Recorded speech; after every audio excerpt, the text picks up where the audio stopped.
In the KBO archive, I recently found a forgotten pair of master tapes titled Inside the Nazi War Machine, a 3-hour program mostly comprising footage from what I will call the other side. Older viewers and subscribers are, of course, mostly familiar with the story of Adolf Hitler and the period of history from 1939 to 1945. And it's easy to show content that this age range appreciates and watches. I'm 68 now, born in 1958, 13 years after the war. I was used to visiting the bombed-out Devon city of Plymouth. I remember the day of Winston Churchill's funeral, January 30th, 1965, and I have spent a large part of my adult life producing and presenting WW2 documentaries as well as publishing books on the topic. My mother was an evacuee and lived at the Duke of Cornwall Hotel in Plymouth back in 1940 for a short time, luckily being moved to the countryside before Plymouth got hammered in March and April of 1941. And indeed, when I am visiting my native land of Cornwall, I often stay there and appreciate its atmosphere of times gone by. But the latest generations, born in the year 2000 and onwards, tend to have a view of this devastating piece of human history mostly through the view of movies, and in an age of increased AI usage, there are many graphic and indeed explicit films that almost seem unreal as the bullets and shells fly. So I thought I would offer an oversight of Adolf Hitler to enable a greater understanding of this man's influence over the German people, and then follow it with the 3 hours special. There are in fact 1-minute comfort breaks, one after the rise and fall of Adolf Hitler and another at the 90-minute mark of this rather impressive production. I hope to enlighten the younger generations so they sit up and take notice more, the warning signs that seem to be appearing in 2026 at all points of the global compass. It was Mark Twain who allegedly said, "History doesn't repeat itself, but sometimes it rhymes." For me, the eternal message of my work is, lest we forget. To all those who served and serve, thank you for this service. And now over to me to tell the story of the rise and fall of Adolf Hitler.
When it comes to 20th century history, there are few names as well known as that of Adolf Hitler, Germany's leader building up to and during World War II. However, unlike so many of history's heroes, Adolf Hitler has gone down in the record books for all the wrong reasons. The atrocities committed in his name resulted in the deaths of millions of innocent people, and images of emaciated figures struggling for survival in the concentration camps are synonymous with the reign of terror that Hitler dictated, leaving mankind struggling to make sense of how such a situation could have arisen. Understanding the past can, without doubt, bring hope for the future, and in the case of Adolf Hitler, the benefit of hindsight is a very valuable thing.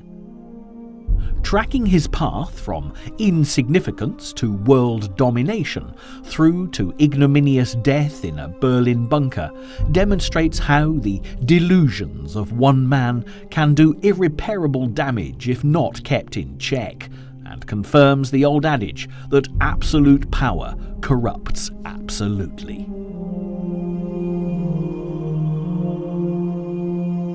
The classic image of Adolf Hitler, with slicked down black hair and square moustache, surrounded by swastikas and stormtroopers, is one that we're all familiar with. But as with every complex figure from history, to discover the real man behind the legend, we do need to go right back to the beginning. If that old adage that says, "Give me a child until he is 7 and I will show you the man," has any substance, it is certainly relevant for anyone considering the rise and fall of Adolf Hitler.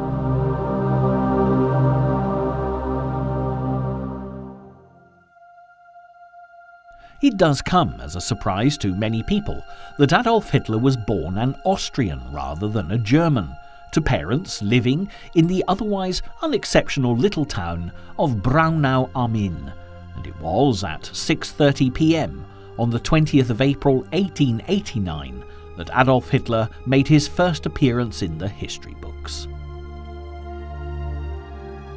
Needless to say, the event is not celebrated here, and all you'll find as a reminder of Hitler's birth is a simple granite stone taken from the Mauthausen concentration camp, bearing a stark message which roughly translates as, "For peace, freedom and democracy, never again fascism, remember the millions of dead."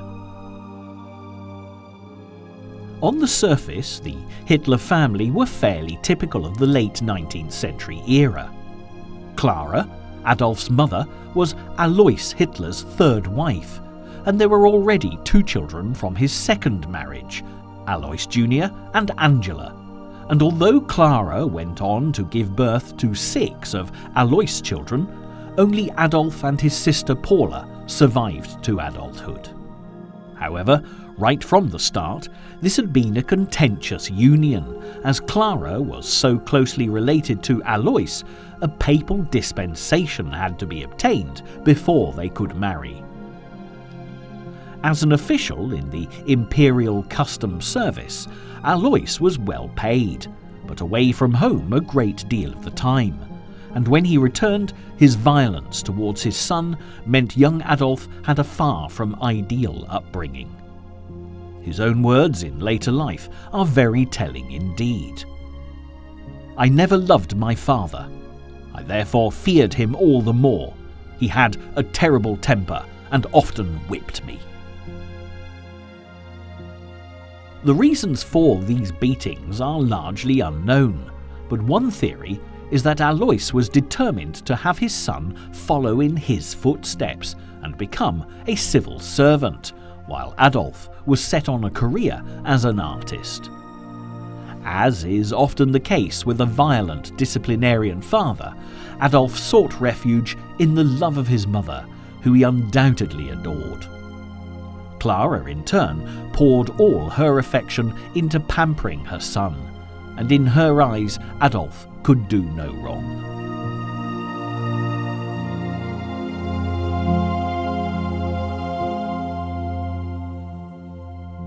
When it came to education, looking at Hitler's frenzied concentration-making speeches, it's hard to believe that at school he was regarded as a lazy pupil.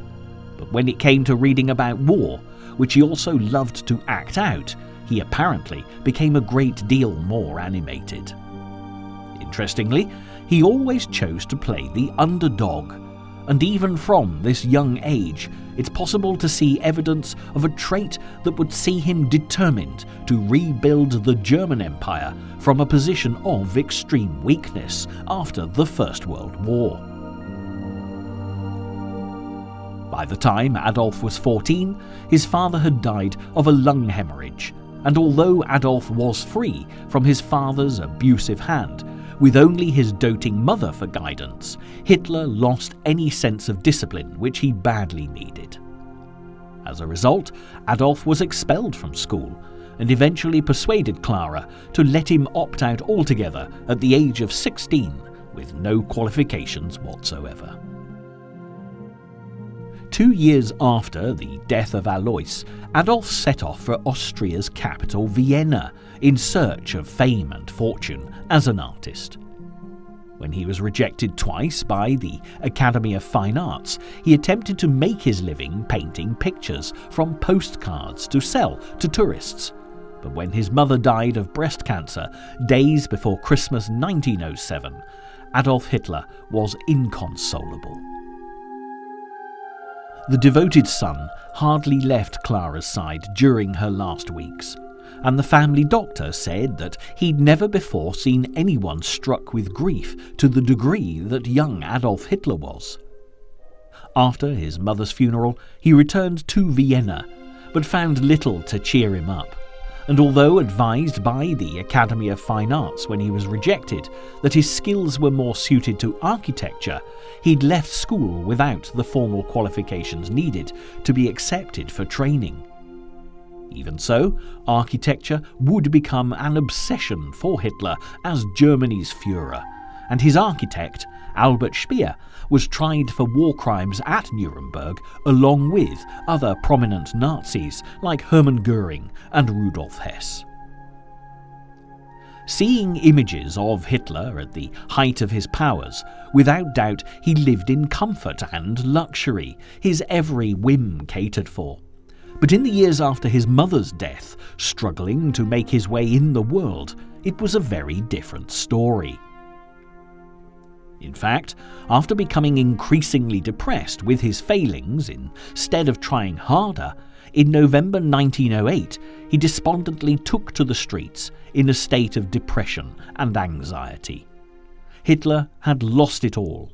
His mother, his dream of becoming an artist, was homeless and ended up spending 3 months on the streets, contemplating the future and wondering what to do with his life.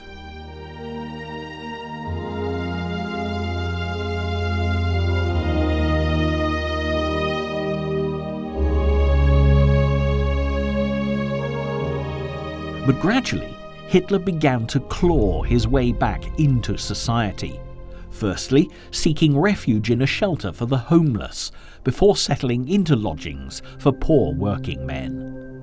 Some suggest that Hitler was a confirmed anti-Semite before he moved to Vienna.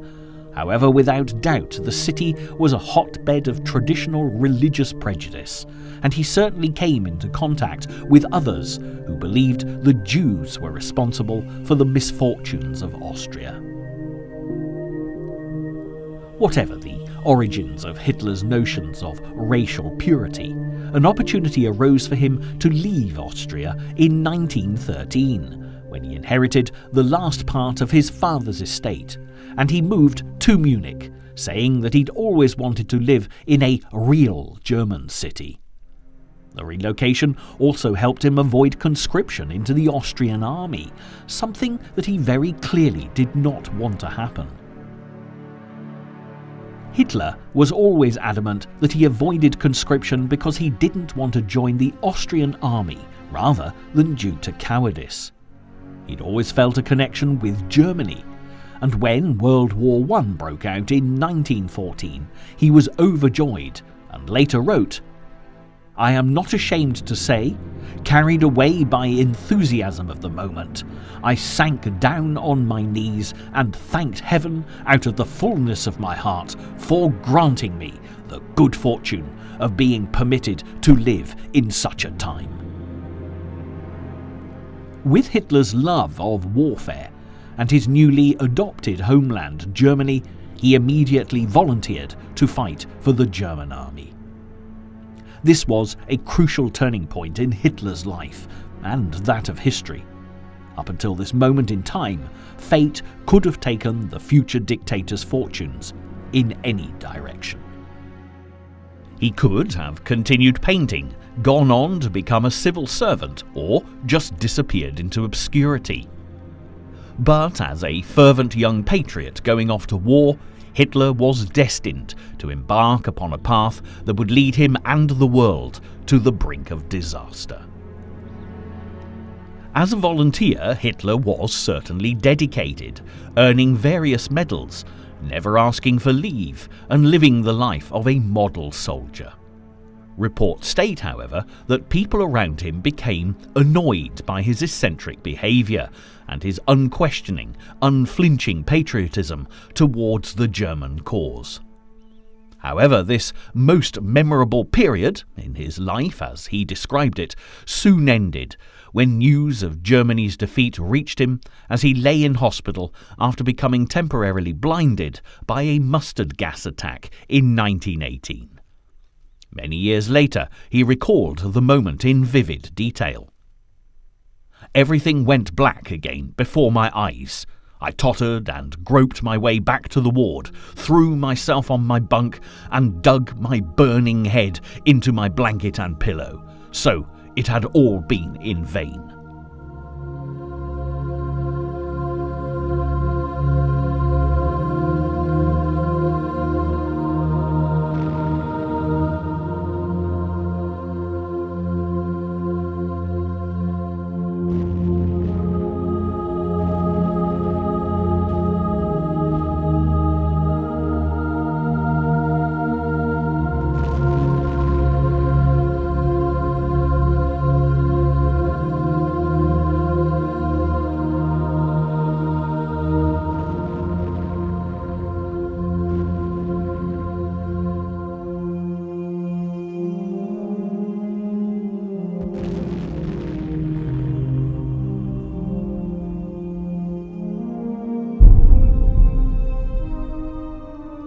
It was yet one more disappointment for Hitler, and despite lacking a formal education, he vowed to rectify the situation and restore German national pride, no matter what the consequences. With the signing of the Treaty of Versailles on 28th of June 1919, Germany was forced to take full responsibility for the war, and with the flourish of a pen, the German Empire was destroyed. Hitler and a number of his compatriots couldn't believe what was happening, and he claimed that his adopted people were being stabbed in the back by socialists, Jews, and democratic politicians. It was time for Hitler, the political animal, to take over from the soldier. When he returned from the trenches to Munich, it was evident that Germany had lost its sense of direction. There were numerous political parties clambering to take control, and as a result, there were riots, assignations, and ever-changing shifts of power. Germany hadn't only been defeated in the war, the nation had also been so severely punished it was impossible for economic stability to be restored. Hitler found himself ideally placed to convince others that his radical views were perfectly acceptable, as Germany had been treated so badly by the rest of the world. Firstly, Hitler gave his support to factions of the army that wanted to overthrow the new republic, and in a very short time his determination was rewarded. The budding leader was handpicked to become a political instructor and was sent to learn about anti-Bolshevism, which is when his talent as a public speaker came to light. The political wing of the army could see Adolf Hitler's strengths as an orator, which would prove extremely useful for propaganda purposes, and he was sent to observe a small German workers' party with extreme nationalist views. On the 12th of September 1919, Adolf Hitler spoke at a meeting of the German Workers' Party. It went down so well that he was immediately asked to join the committee, and within a few months he'd taken over the leadership. The group is thought to have had only about 40 members at the time, but it was just the platform Hitler needed to launch himself from. In 1920, the name was changed from the German Workers' Party to the National Socialist German Workers' Party, in effect the birth of Nazism. Next, Hitler designed the iconic swastika symbol, giving the party an unmistakable image, then turned his attention to a weekly newspaper to help spread his propaganda around Munich. After a short while, the Nazis had recruited thousands of ex-soldiers to form their own private army, the SA, and support for the party and its leader escalated at a remarkable pace. Alongside the German nationalistic cause, Hitler was also able to present his anti-Semitic and other equally extreme views to the growing Socialist Party. So it was that Adolf Hitler became a very popular leader, accepted as being the saviour of the German people, without anyone realising the dangers his distorted opinions could pose. It was almost an overnight success, and the newfound power quickly went to Adolf Hitler's head. He demanded a no-questions-asked policy, and anyone who didn't agree with Hitler was swiftly and, on occasion, violently expelled. Then, on the 8th of November 1923, along with 600 members of the SA, he burst into the Munich beer hall, where the leader of the Bavarian government was addressing a large crowd. Hitler jumped upon a table and, shooting his revolver into the air, shouted, "The National Revolution has begun." But Hitler had banked on the army, police and the rest of the government supporting the coup. Only when it came to the crunch moment, they failed him. Undeterred by his embarrassment, Hitler was still confident that he could steal power in Munich.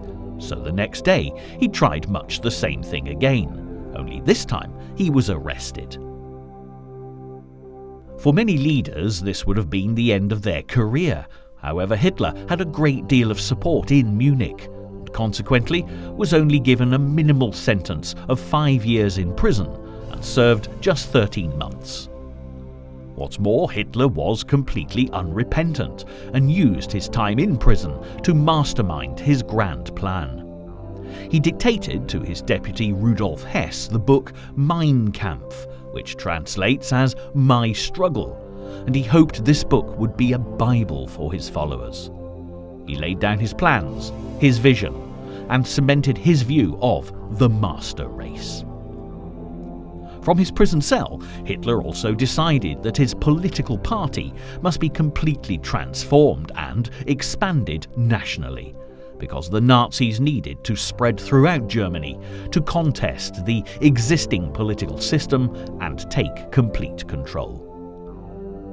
It wasn't long before the Nazis had become a seemingly legitimate political party, and when the Wall Street crash hit America and the Great Depression spread far and wide during the early 1930s, the Nazi ideology seemed very attractive indeed to the poverty-stricken German masses. Within 10 years, the Nazi Party had increased the number of seats they held in the Reichstag from 14 to 288, and on the 30th of January 1933, Hitler was sworn in as Chancellor, ready to put the next phase of his plan into action. Although an election was scheduled for early March, it would be fair to say that democracy had already broken down. Communist meetings were banned, the Catholic Centre Party had their meetings disrupted, and the election rallies of the Social Democrats were often violently broken up.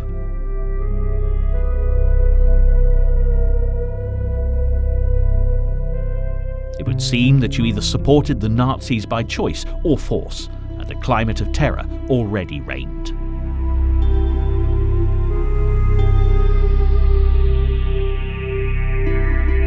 The Reichstag today looks as if nothing could ever have troubled its dignified exterior. But on the night of 27th of February 1933, a ferocious blaze ripped through the building, destroying the Great Hall and leaving the German seat of government in ruins.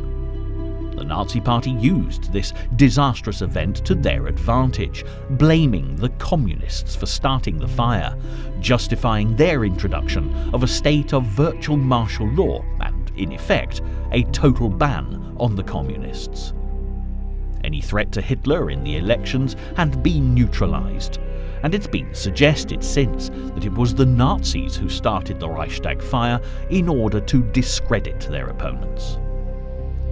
Not surprisingly, the Nazis, with Adolf Hitler at the helm, stormed to power. And to ensure there was no chance of democracy making a comeback, other political parties were dissolved, the press was taken over, and a Nazi occupied every seat in the rebuilt Reichstag.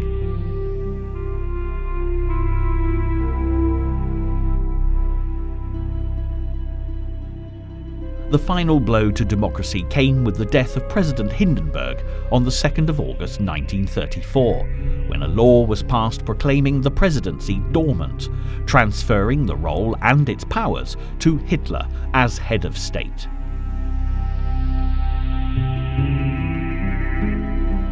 He became Führer and Reichskanzler and supreme commander of the military machine he was building, in direct contravention of the Treaty of Versailles. Officers were forced to swear an oath of allegiance not to the Constitution, but to Hitler personally, and from this moment onwards it was impossible for anyone to legally challenge anything Hitler chose to do. In just 20 years, Adolf Hitler had gone from a volunteer soldier to the Führer of a right-wing dictatorship. But this was only the beginning, and it wasn't long before the extremes Hitler was prepared to go to put Germany back on the map began to surface. In his opinion, the German peoples needed Lebensraum, which translates into living space, and it was his aim to create enough living space for an explosion in the nation's population.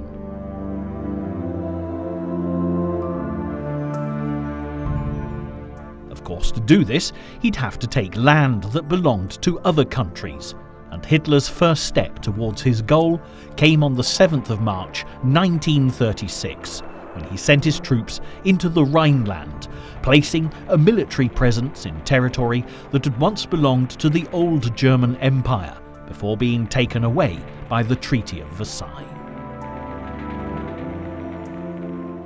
With the benefit of hindsight, it's obvious that Hitler's blatant breaking of the treaty should have been dealt with at the outset, but nothing was done.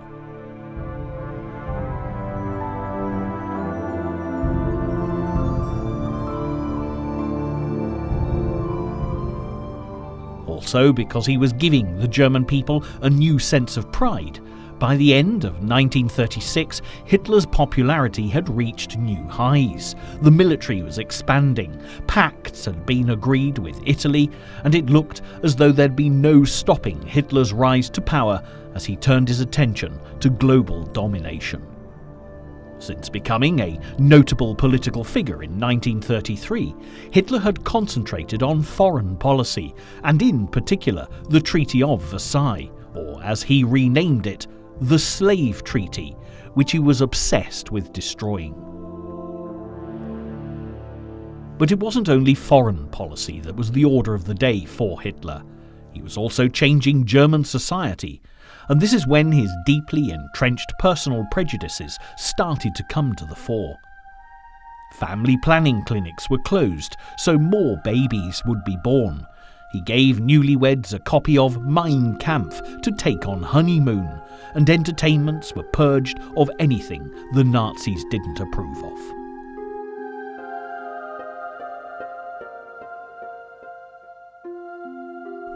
Jews and other minority groups were victimized as Hitler moved towards his goal of a pure Aryan race, and education was streamlined so that the young were indoctrinated with Nazi ideas.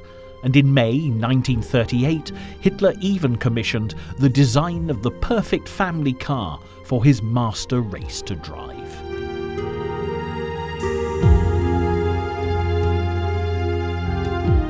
The car in question we know today as the Volkswagen Beetle, and from these early beginnings in Nazi Germany, the people's car went on to become one of the world's most iconic vehicles. Although, in the 21st century, very few people realise that it was Adolf Hitler who was responsible for its creation.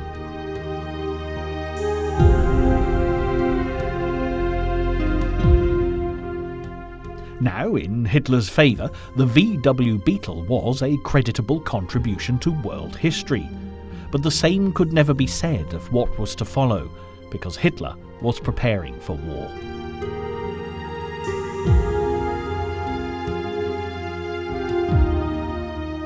The new targets were Austria and Czechoslovakia, and at last Europe, particularly Great Britain and France, sensed that Hitler was becoming a problem. On the 12th of March 1938, after much bullying of the Austrian government, German troops occupied Austria without firing a single shot and swiftly turned their guns towards Czechoslovakia, but still no action was taken to stop Hitler in his tracks.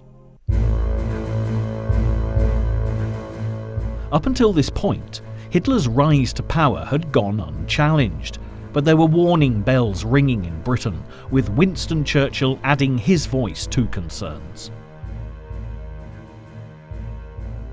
Nevertheless, Britain's Prime Minister, Neville Chamberlain, favoured a peaceful settlement and flew to meet Hitler to negotiate a diplomatic agreement.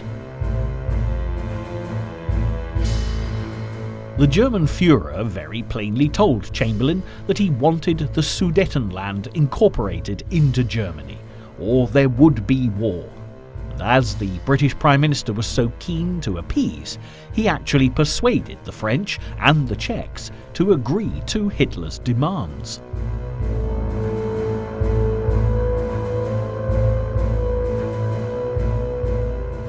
Chamberlain flew back to London, clutching the signed Munich Agreement.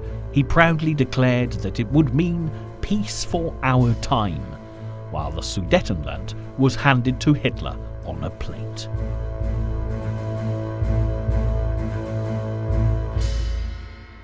Now, Hitler had even more power, and as Churchill had predicted, his promise of peace was nothing but a hollow sham. On March the 15th, 1939, the Nazis stormed into Czechoslovakia to take up occupation. The Czech troops were no match for Hitler's military machine and simply laid down their weapons as the Germans roared in. Soon after that, Lithuania also fell, and by now the world knew that Hitler could no longer be appeased, and the time for direct action had now come. War in Europe was imminent, but Hitler was at the height of his manipulative powers, and in August 1939 he signed a non-aggression pact with the Russians to guarantee he'd not be attacked from the east. Unbeknown to the Soviet dictator Joseph Stalin, Hitler's contempt for the Russians was almost as fierce as his hatred of the Jews, but at this point he was well aware that he did not have the manpower to take on the British, the French, and the Soviets. He said, "I shall stretch out my hand to Stalin at the common frontier, and with him undertake to redistribute the world. After Stalin's death, he is a very sick man, we will break the Soviet Union. Then will begin the dawn of the German rule on earth." Chilling words, but for the time being at least, Hitler was safe from an attack on the Eastern Front and in a position to march on Poland. This was key because Britain and France had signed a pact with Poland to support them in the event of a German invasion, and even Chamberlain had no way of using appeasement to stop Hitler in his tracks this time. On the 3rd of September 1939, at 11:15 a.m, a seemingly peaceful Sunday morning in Britain, one of the most fateful dates in world history was etched on the memories of millions of people. The lawnmowers stopped, and families crowded around their wireless sets to hear Prime Minister Chamberlain deliver one of the gravest messages in modern history. I am speaking to you in the Cabinet Room at 10 Downing Street. This morning, the British ambassador in Berlin handed the German government a final note, stating that unless we heard from them by 11 o'clock, that they were prepared at once to to withdraw their troops from Poland, a state of war would exist between us. I have to tell you now that no such undertaking has been received, and that consequently this country is at war with Germany.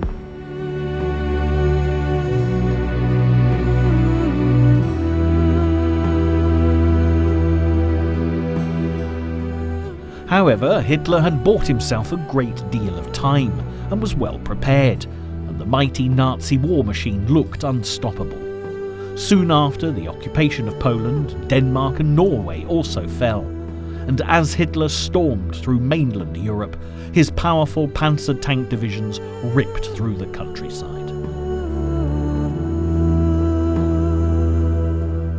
Although enjoying the protection of the English Channel, the people of Britain were well aware that Hitler would soon look towards their island, and Chamberlain no longer inspired confidence for a nation at war. On the 10th of May 1940, Winston Churchill was invited to form a wartime coalition government, and as Prime Minister, he would lead the British into battle. Hitler now had a worthy adversary, but his star was still in the ascendancy, and it seemed the self-appointed Führer could, from a strategic point of view, do no wrong.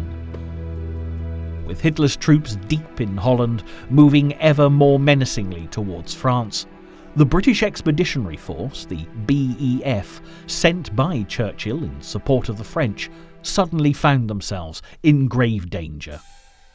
The German troops had unexpectedly made a thrust through the Ardennes, splitting the Allied forces in two and engulfing them on both sides. The French troops and the BEF were trapped in northern France and were pushed back to the beaches of Dunkirk. With the Nazis closing in on them from all sides, it looked as though, in a matter of days, Hitler's forces would wipe them out. But as the Allies fell back to the beaches to await their fate, the German tanks stopped short of Dunkirk. Had Hitler lost his nerve? It was hardly likely, as more than 300,000 men escaped the clutches of the Nazis to fight another day between the 27th of May and the 4th of June 1940. History has been left with a fascinating, yet probably unanswerable question.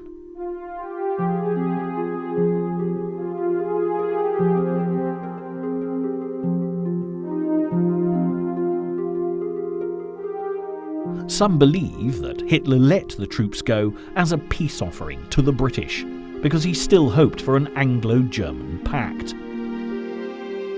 Others think it was because he was more interested in getting to Paris and securing the occupation of France that made him momentarily lose his focus. It has also been suggested that Hitler had promised the Luftwaffe that they should have the honour of finishing off the BEF as sitting ducks on the Dunkirk beaches.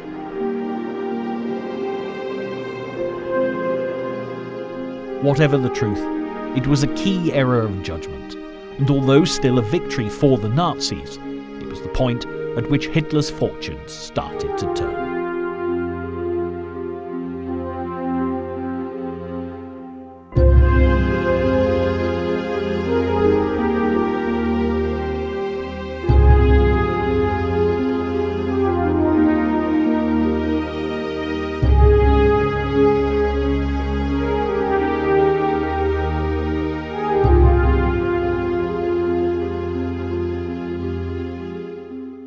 As well as the strategic considerations, it is possible Hitler's undoubted arrogance played a part in allowing more than 250,000 fighting men to slip through his fingers. Hitler said of the event, "It's always good to let a broken army return home to show the civilian population what a beating they had." This was evidently a man confident of victory and underestimating the enemy.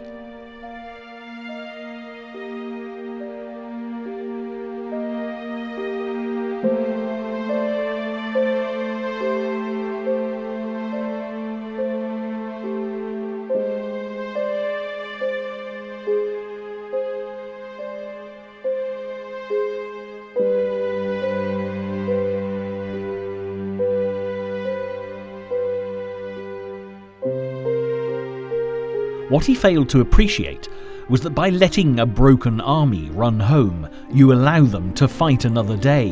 And a few years later, when the Allies returned to France, Hitler was close to being defeated, and the D-Day landings of June 1944 marked the final point where the Germans could actually have turned the war back in their favour.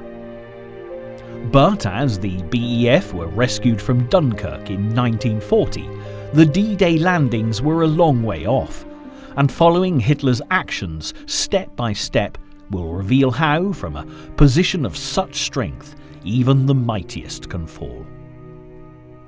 With most of Europe now under his control, Hitler did look towards Britain when he realised, with Winston Churchill as Prime Minister, there was never going to be an Anglo-German pact. Hitler had always said that the British and German people belonged together racially and traditionally. However, Churchill saw things very differently. So Hitler issued a directive on the 16th of July 1940 to begin the invasion of the British Isles, codenamed Operation Sea Lion, a campaign he believed would be concluded before the winter set in.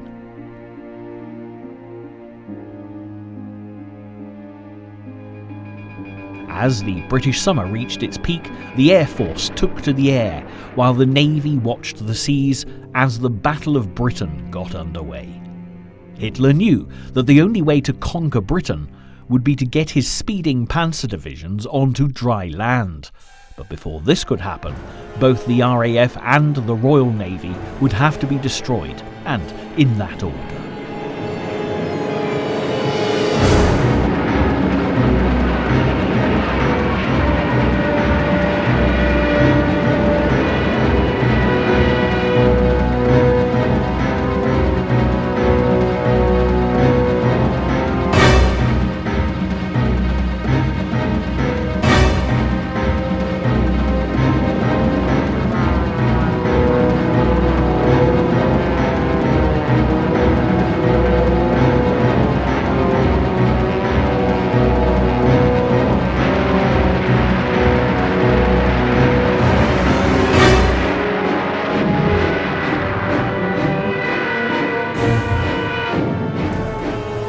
After weeks of dogfights and bomb attacks on RAF bases, Hitler came closer than he knew to achieving his objective. But a strange succession of events distracted him at the precise moment he could have secured victory. The Luftwaffe concentrated predominantly on bombing the airfields of southeastern Britain. However, during one raid, there was an incident when a German bomber found himself way off course. An RAF fighter had pursued him, and while in the skies over London, the Luftwaffe pilot dropped his cargo of bombs.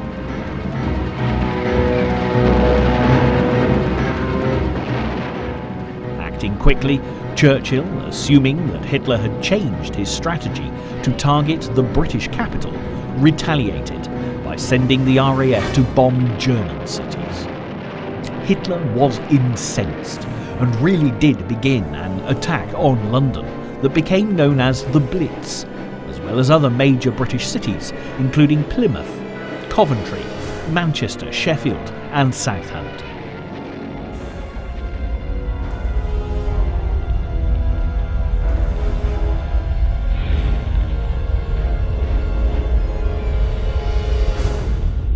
Now, although this was bad news for Britain's city dwellers, it did give the RAF the breathing space they needed to get back into the fight.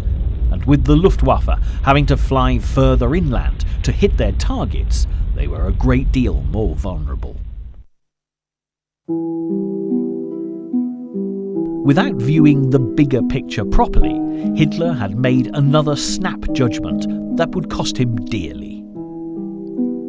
With the summer over, on the 17th of September 1940, Hitler had to postpone Operation Sea Lion because the tides would not be suitable for an invasion by sea until spring 1941. Unused to having his plans thwarted, Hitler threw everything he had into the Blitz, determined to break the spirit of the British people But again, he underestimated his enemy, and more importantly, the rare skill of Winston Churchill to motivate the people.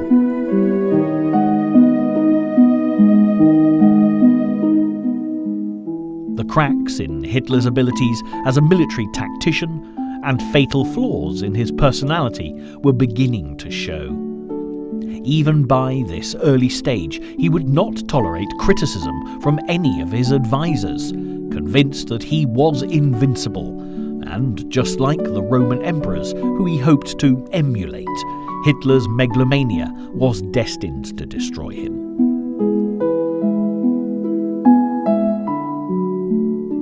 After the disappointment of Operation Sea Lion, Hitler turned his gaze to the Soviet Union, no doubt looking for a quick, decisive victory to keep his demons at bay. Hitler rushed headlong into his plans to invade Russia, reneging on his non-aggression pact with Stalin, without fully appreciating how difficult it would be to open up the war on two fronts, especially when already resources were spread very thin. It was becoming obvious that this war was one man's personal crusade, and his decision to send 3 million troops into the Soviet Union, with the benefit of hindsight, can only be described as a huge error of judgment. No one, least of all Hitler, had any idea what the Soviet military was capable of, and Churchill famously described the Russians as a mystery wrapped up in an enigma. Unbeknown to the outside world, Stalin had totally transformed his military forces. And when the German army charged across the border on the 22nd of June 1941, they were in for the shock of their lives. The fighting in Russia tied up a huge number of Hitler's men for the rest of the war, and as his rationality became steadily more questionable, the odds were rapidly stacking against him. As 1941 progressed, another headache developed for Hitler as a result of his alliance with the Japanese. When they attacked the US Navy stationed at Pearl Harbor on the 7th of December, not only did Hitler have the British and the Russians as enemies, but he now had the full might of the American military directed against him as well. True, he was still on the offensive and controlled most of Europe, and during 1942, his persecution of the Jews and other minority groups reached alarming new heights. The atrocities being committed in the concentration camps, including Auschwitz and Belsen, became daily more inhuman. And when news reached the Allies of the scale of the horrors, the genocide ordered by Hitler resulted in a heightened determination to defeat him.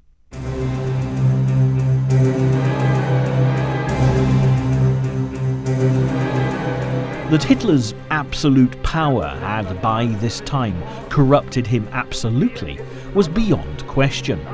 And during 1943, his erratic behaviour and bizarre judgment even set alarm bells ringing amongst his own.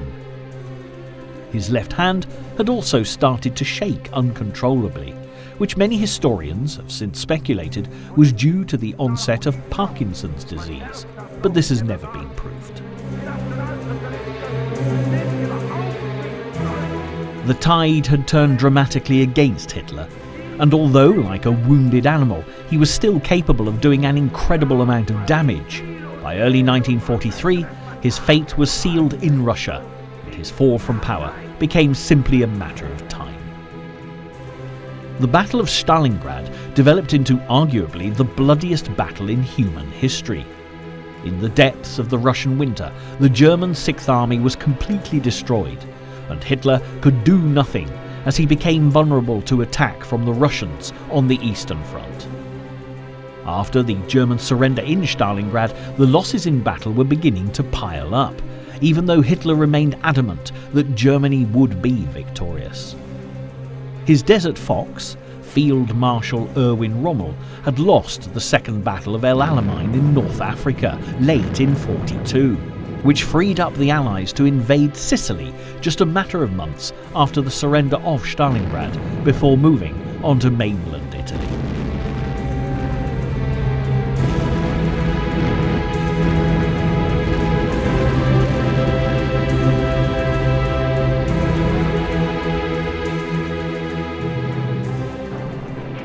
Although the writing was already on the wall in terms of Hitler's demise in so many respects, just as he continued to believe himself invincible, the Allies were still far from confident of victory.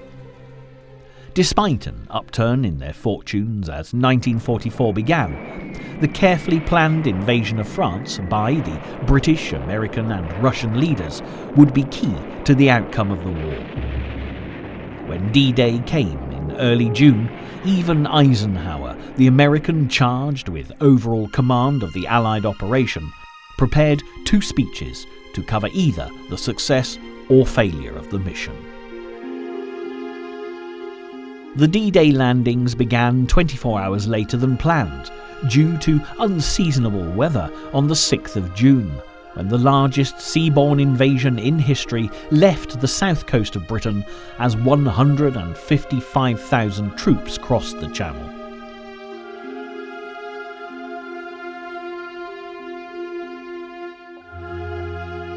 The element of surprise was absolutely crucial, and the Germans failed to take heed of their own intelligence reports. Firstly, they believed the attack would come from Dover, targeting Calais. And secondly, the bad weather convinced them that the Allies would wait for calmer seas.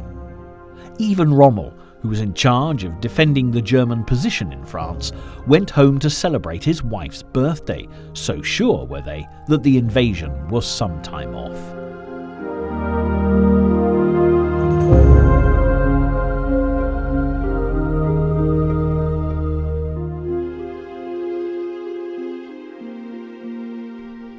However, when the onslaught of Allied troops arrived on the beaches of Normandy, a German defeat was inevitable, as Hitler's depleted armies were now pushed back on 3 fronts.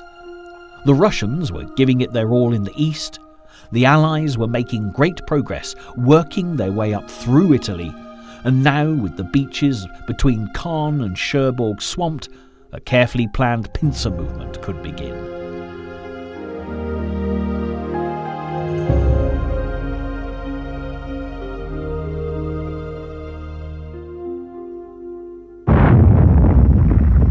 Although the Germans continued to fight back fiercely, the Allies were fast closing in, and Hitler, running operations from Berlin, was urged by his closest aides to flee the city.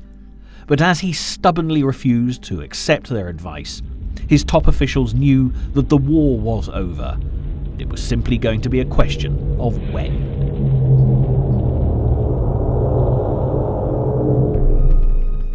But Adolf Hitler, facing a downward spiral, continued with more conviction than ever, and failure was simply not an option, as schoolboys of 15 and 16 years of age were rounded up in Germany and sent as reinforcements to the fronts, where the carnage carried on destroying lives for no purpose whatsoever.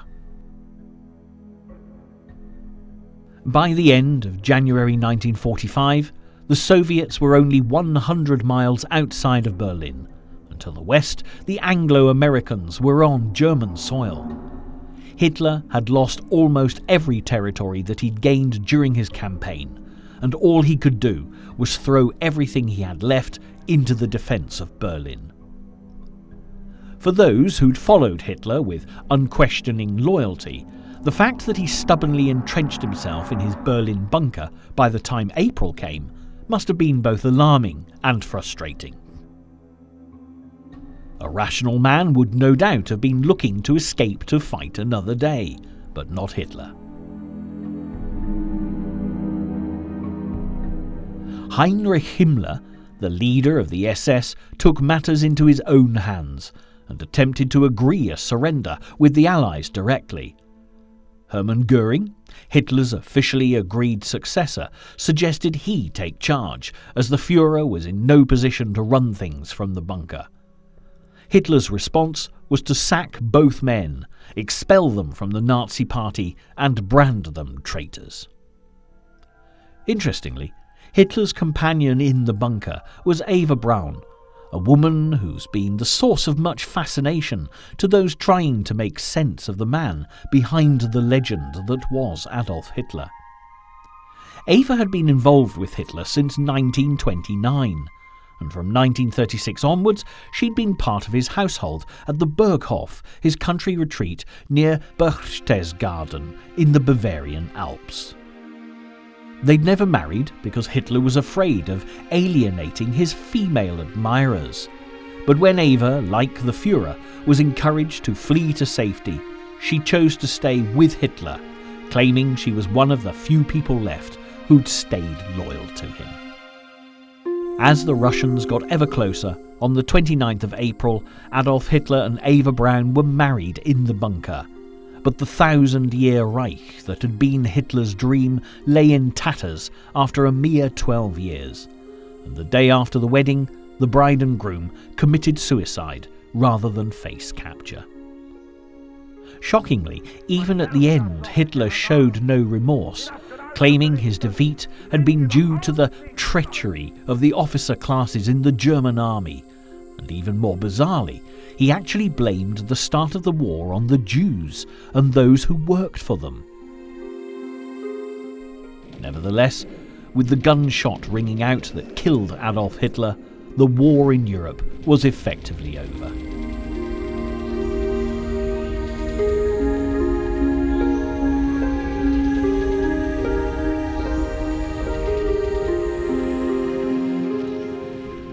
By the time the Russians arrived, bunker staff had partly cremated the bodies.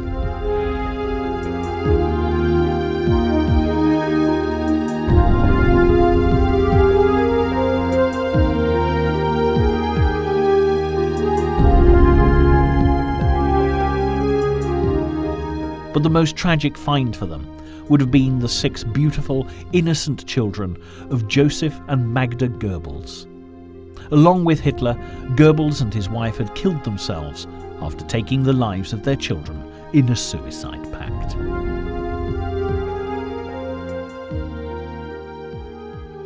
As Europe celebrated VE Day on the 8th of May 1945, the war continued in the Pacific, predominantly between the Americans and the Japanese, until the newly appointed President of the USA, Harry S. Truman, gave the order to drop the atomic bomb, firstly on Hiroshima and then on Nagasaki, forcing the final surrender, which marked the end of World War II. So we've also come to the end of our journey, charting the rise and fall of Adolf Hitler.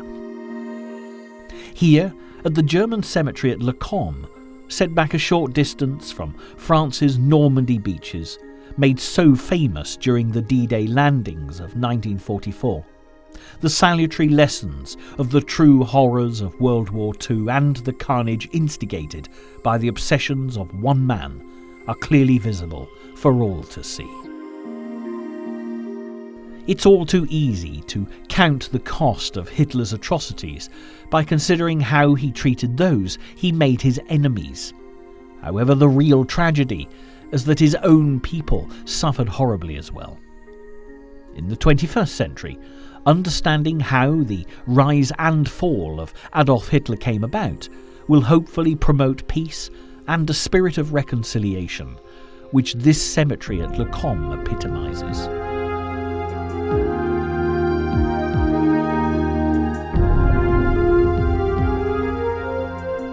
Over 20,000 German soldiers are commemorated here, many of them just schoolboys conscripted into the nightmare of Hitler's master plan for world domination.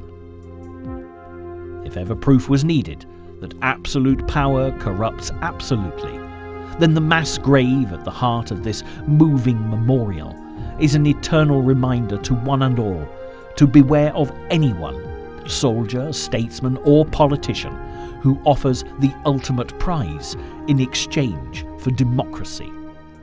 There is also a price to pay, and in the case of Adolf Hitler, the cost truly was borne by the entire world.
The decision by Hitler to call off the projected invasion of Great Britain, Operation Sea Lion,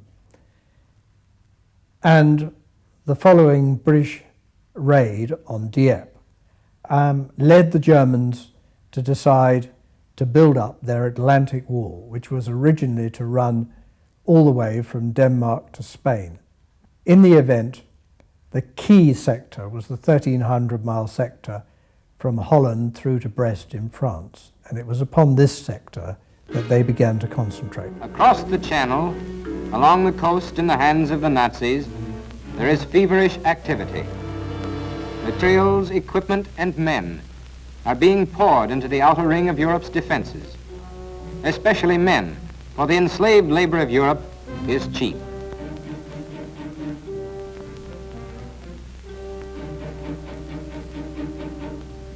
This is Hitler's newsreel.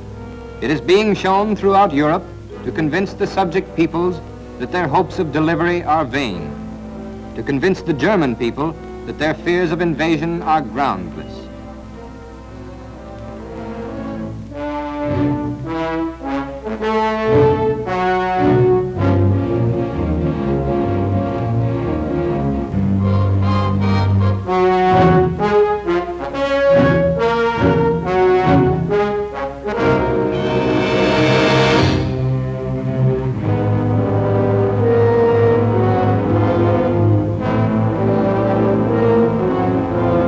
Hitler can't believe his own propaganda.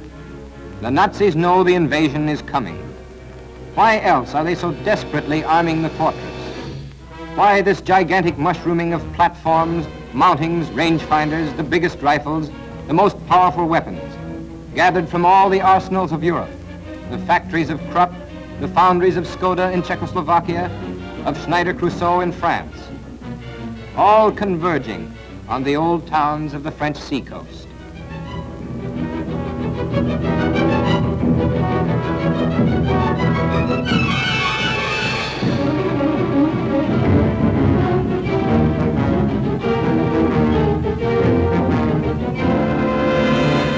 The master's plan, the conquered people work.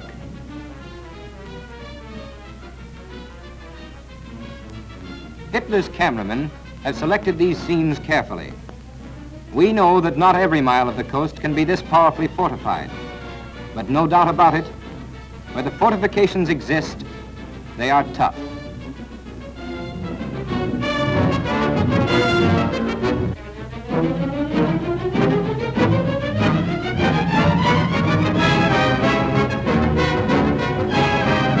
These are new guns.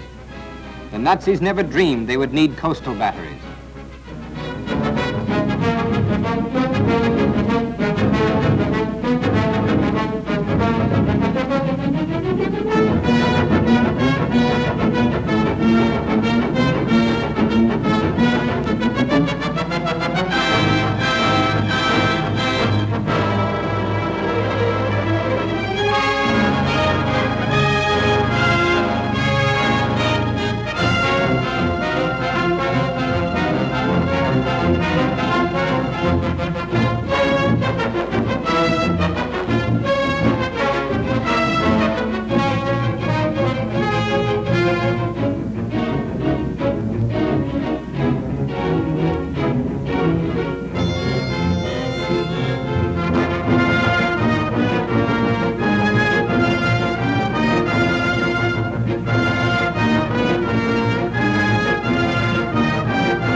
Guns for the ports and ports for the guns.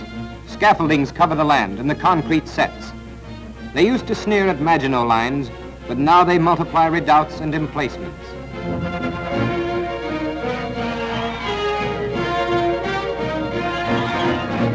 Under canopies of camouflage, the batteries look out to sea.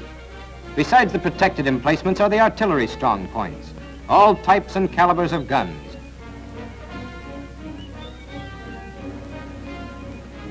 Then the trenches, the barbed wire, the pillboxes. A myriad system of defenses, organized in depth, spiderwebbed along the headlands and the beaches, the valleys, and the hills behind.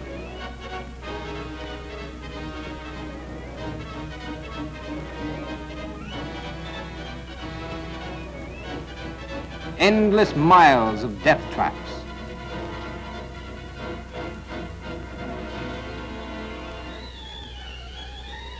Every day that the Allies are preparing for the great offensive, the Nazis warn us they are preparing to meet it.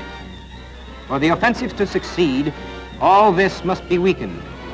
Already Allied squadrons are bombing these positions, blasting the camouflaged hillocks, jarring the aligned gun mounts.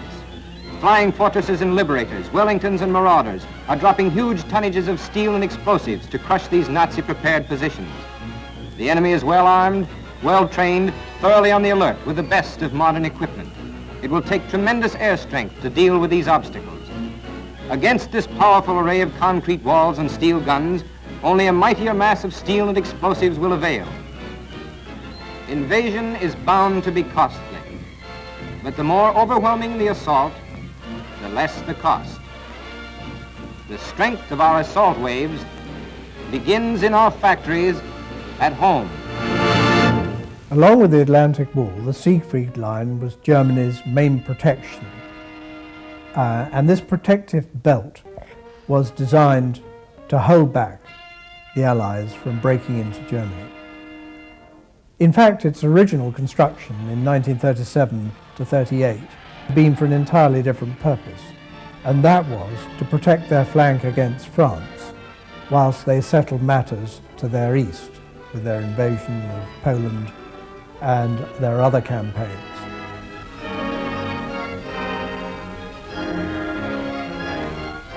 Hitler did have this absolute paranoia with fortresses, and he did all he could to try and convince his generals to call various strong points fortresses, which they were always very reluctant to do, because once a position had been called a fortress, they knew that any possible tactical flexibility they might have would be removed, because they would have to fight to the last man to keep it. In fact, as many of the generals pointed out to Hitler, the fortresses were only fortresses in the initial stages of the battle. Once the Allies had got behind them and were able to exploit their weak points, they no longer merited being fortresses and actually became liabilities. The Germans in many ways took a leaf out of the French book when they constructed the Siegfried Line. Much of the fortifications were underground, the guns were concreted in, and underground railways were used to carry ammunition and men from one strong point to another. Indeed, many of the technical skills that were employed in 1937 and 1938 to build the Siegfried Line were again re-employed using slave labour from occupied countries to build the Atlantic Wall. The Atlantic Wall, of course, had to cover a much longer area, and so therefore the interconnecting passageways and railways and communication nodes couldn't be made to say anything like the same extent as they were on the Siegfried Line, which ran all the way from the Swiss border to Liège.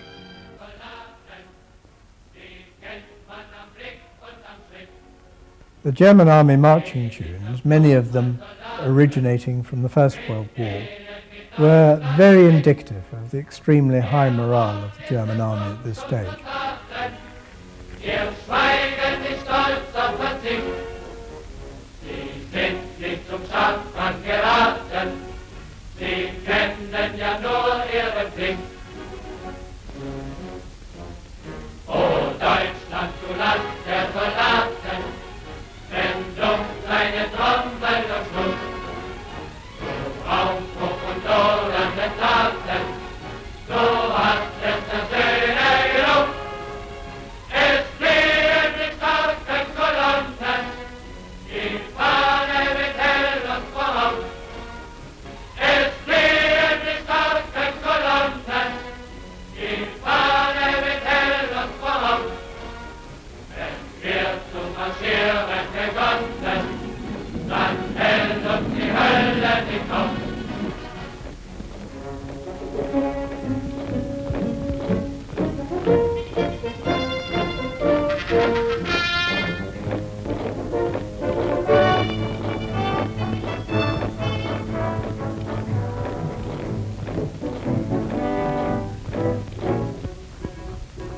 The Siegfried Line was extremely well constructed, but it was not constructed on anything like the same scale as the French Maginot Line. It didn't have these huge fortresses, and it didn't have the same depth of defences that the French Maginot Line had. But it was well constructed. It had taken an enormous amount of labour to construct it, and it had something like 13 divisions defending it.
The German thinking behind the Siegfried Line was entirely different to the French thinking behind the Maginot Line. The French had suffered most appalling casualties in World War I, and the Maginot Line was really the embodiment of their defensive mentality. Now, the German thinking behind the Siegfried Line was entirely different. They did not have a defensive mentality. They had an offensive mentality.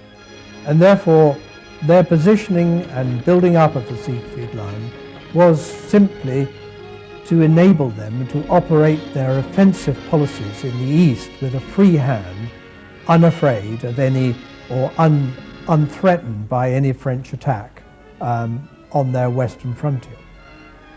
In fact, their whole thinking was thoroughly successful, because the French, mindful of the awful casualties they had had attacking German prepared positions in World War I, never seriously attempted in the early stages of the war to breach the Siegfried Line.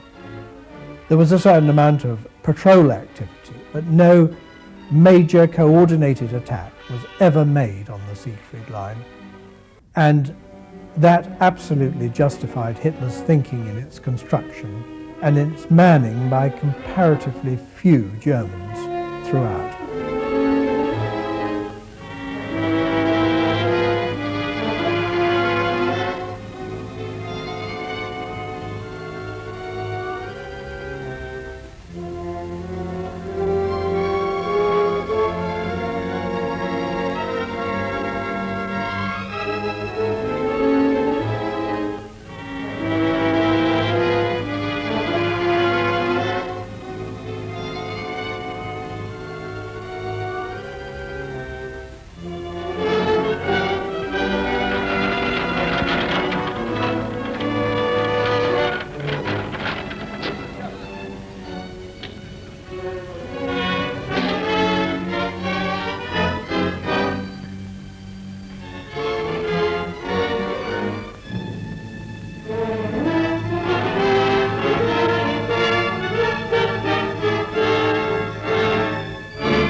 It was a massive obstacle to take, and yet when the Allies eventually closed up to it in 1944 and the British and the Canadians broke through it, it didn't present anything like the major obstacle that strategists had expected to do.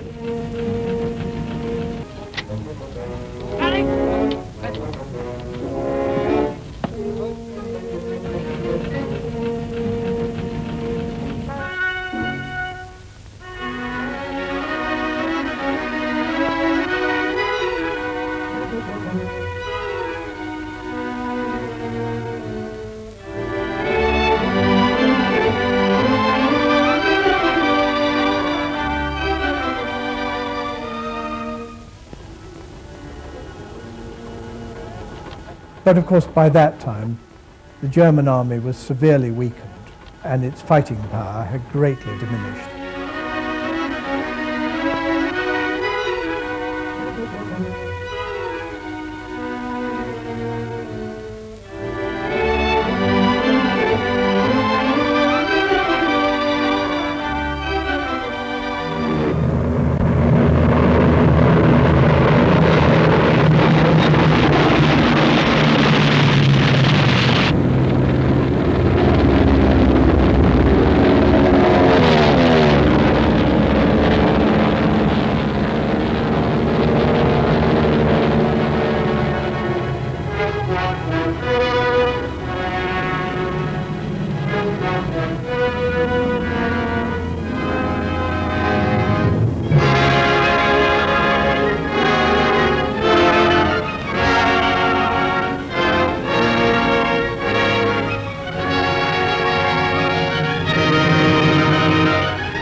Know your enemy.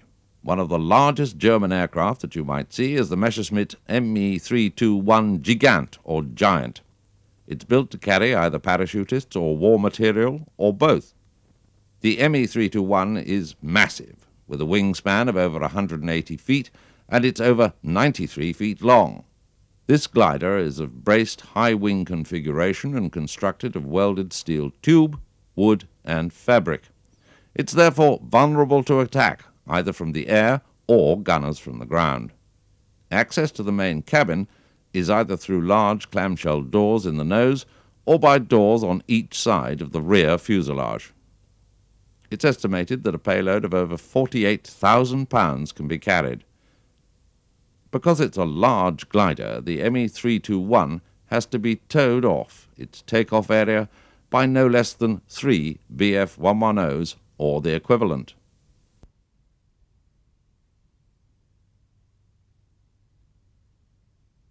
The Me-323 is, in effect, a powered version of the 321.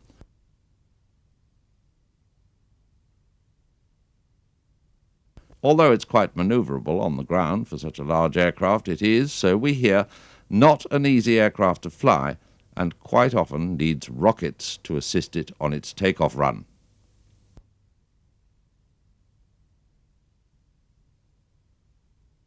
The Me-323 is very slow, with a top speed of around 135 miles an hour, so it is vulnerable to attack.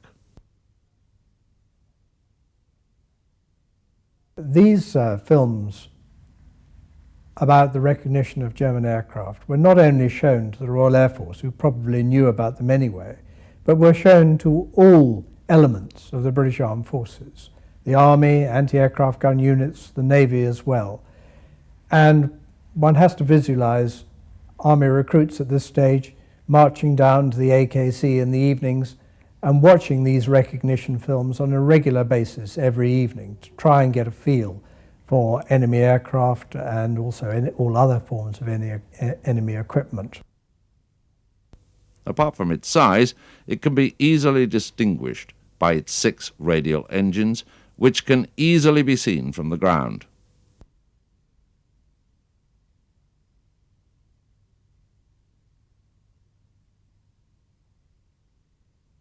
But it is armed with 5 13mm MG131 machine guns, or 7 131s, and 2 20mm MG151 cannons.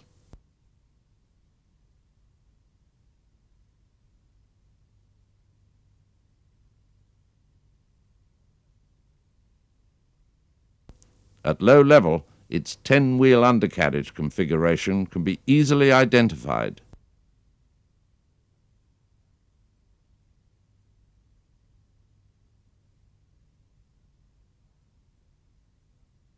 But remember, this giant of the air does have teeth. This Me-109 is the German equivalent of our Hurricane or Spitfire. It's easily spotted with its clipped wings and streamlined appearance. It has already proved itself in the Spanish War. It's fast and very well armed with machine guns and a cannon firing through the propeller boss. We understand that it has a fuel-injected engine, which means that the Me-109 can fly inverted for long periods of time. Fighter pilots, take note. On the ground, you will notice its very narrow undercarriage.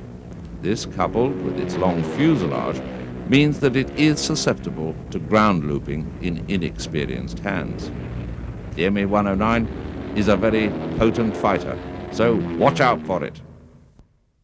The Junkers Ju-52, or Iron Annie, was by far the leading European civil airliner during the 1930s.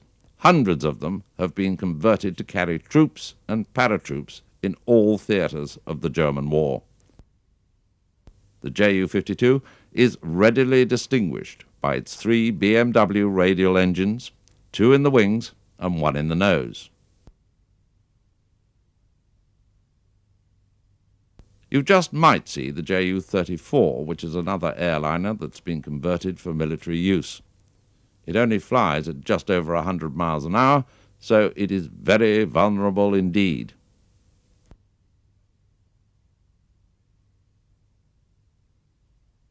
But the Ju-87, or Stuka dive bomber, is an aircraft you're very likely to encounter. It's quite easy to spot with its fixed undercarriage and gull-winged appearance. It has a single Jumo engine, giving it a level speed of only 255 miles an hour, so it's vulnerable to attack from the air. But it does have 2 forward-firing 7.9mm MG-17 and 2 rear-mounted MG-81 machine guns. Its massive trailing-edge slats are another giveaway.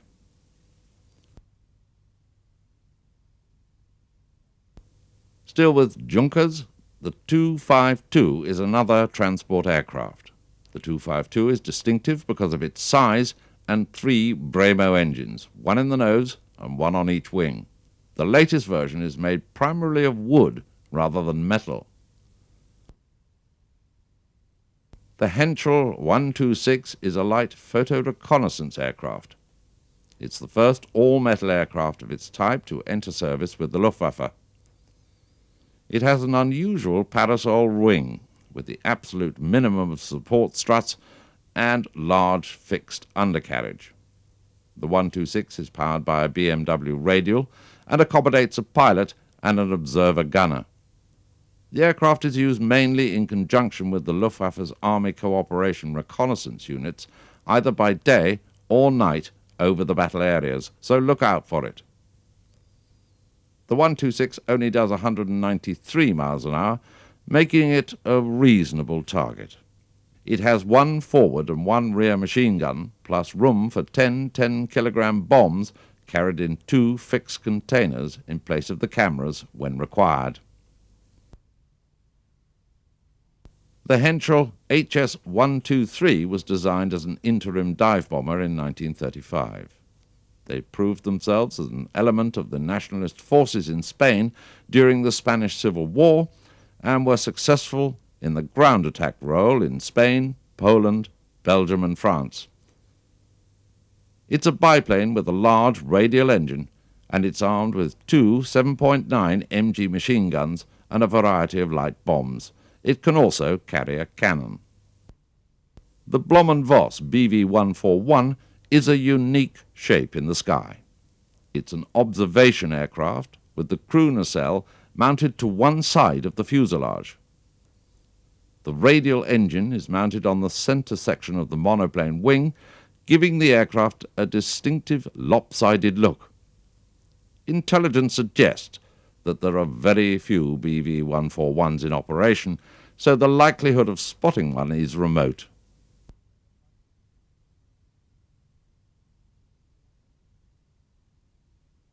Still with reconnaissance, the Fieseler 156 Storch has been developed specifically for slow-speed flying and very short landing and takeoff capabilities. It's also used for short-range transport and as an air ambulance. It can carry the pilot plus 1 or 2 passengers. The Storch will reach a meagre 109 miles an hour, but it can land in very enclosed spaces, and it is armed with a light machine gun. The Dornier Company is known throughout the world for its pre-war airliners.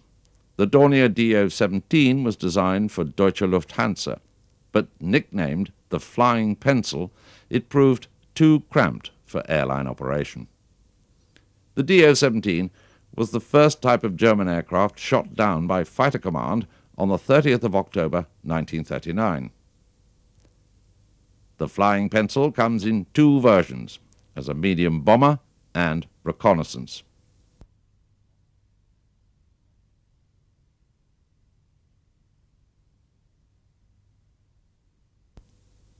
At the outbreak of the war, it was estimated that the Luftwaffe had about 550 Dornier 17s.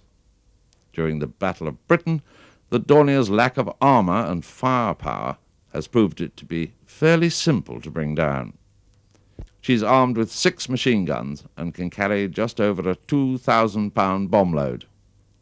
Distinguishing features are a rather bulbous nose, twin radial engines, and a pencil-thin fuselage with a small twin tail on the rear.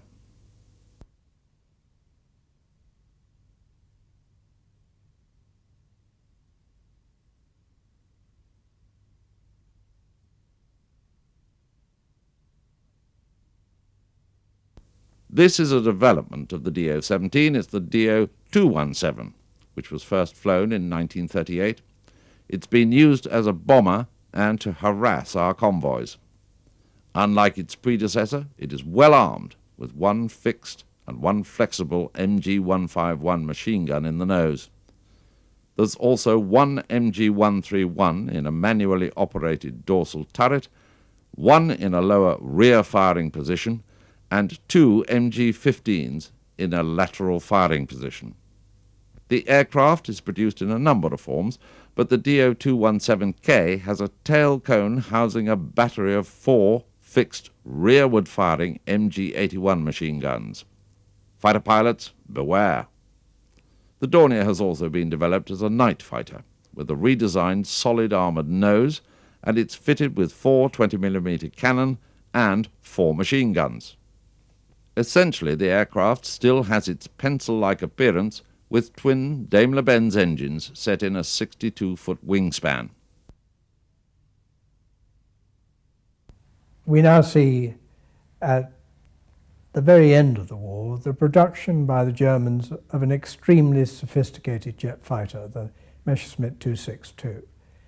This was way ahead of its time, and its appearance in the skies over Germany came as something of a shock to especially Bomber Command. Its recognition was comparatively easy if you could see it quickly enough, but it was a very fast and manoeuvrable fighter, which came out, fortunately, at the very end of the war.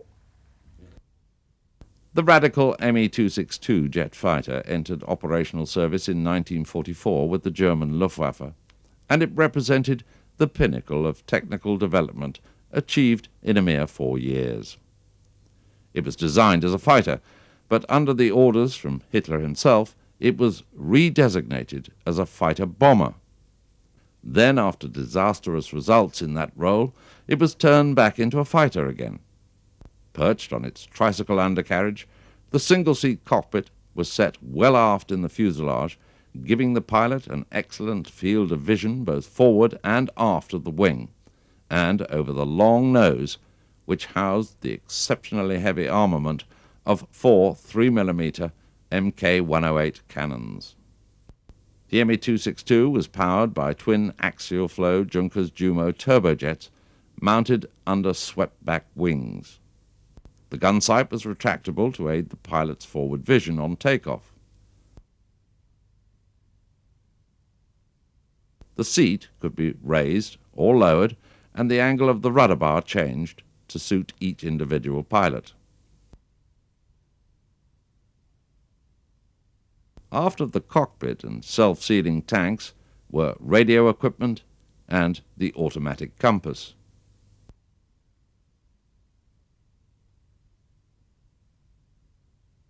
The aircraft used automatic leading-edge slats, which had been a feature of many Messerschmitt fighters to give the wing more lift at very slow speeds. The flaps were operated at the press of a button to lower them,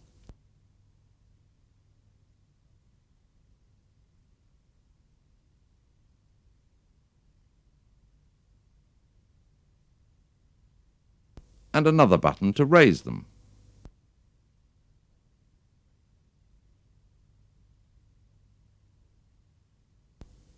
Controlling the aircraft was conventional in most aspects of flying, but was considered tricky to handle because of the engines, which could be temperamental and sometimes difficult to control.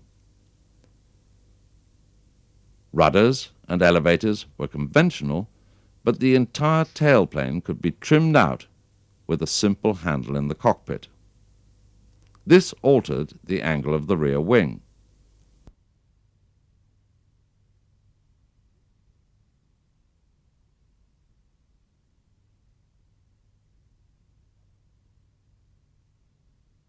The rudder pedals were equipped with toe brakes, and a large handle on the side of the cockpit operated the tricycle undercarriage.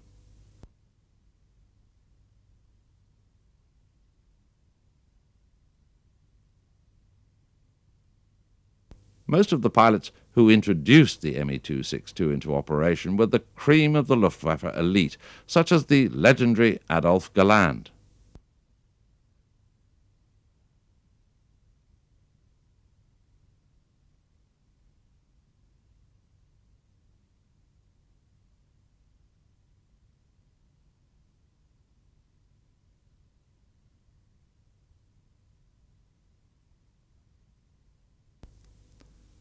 As a gun platform, the Me-262 was considered steady, although there was a noticeable pitch up during the gun firing, which tended to increase the deflection and tighten the curve of pursuit attack.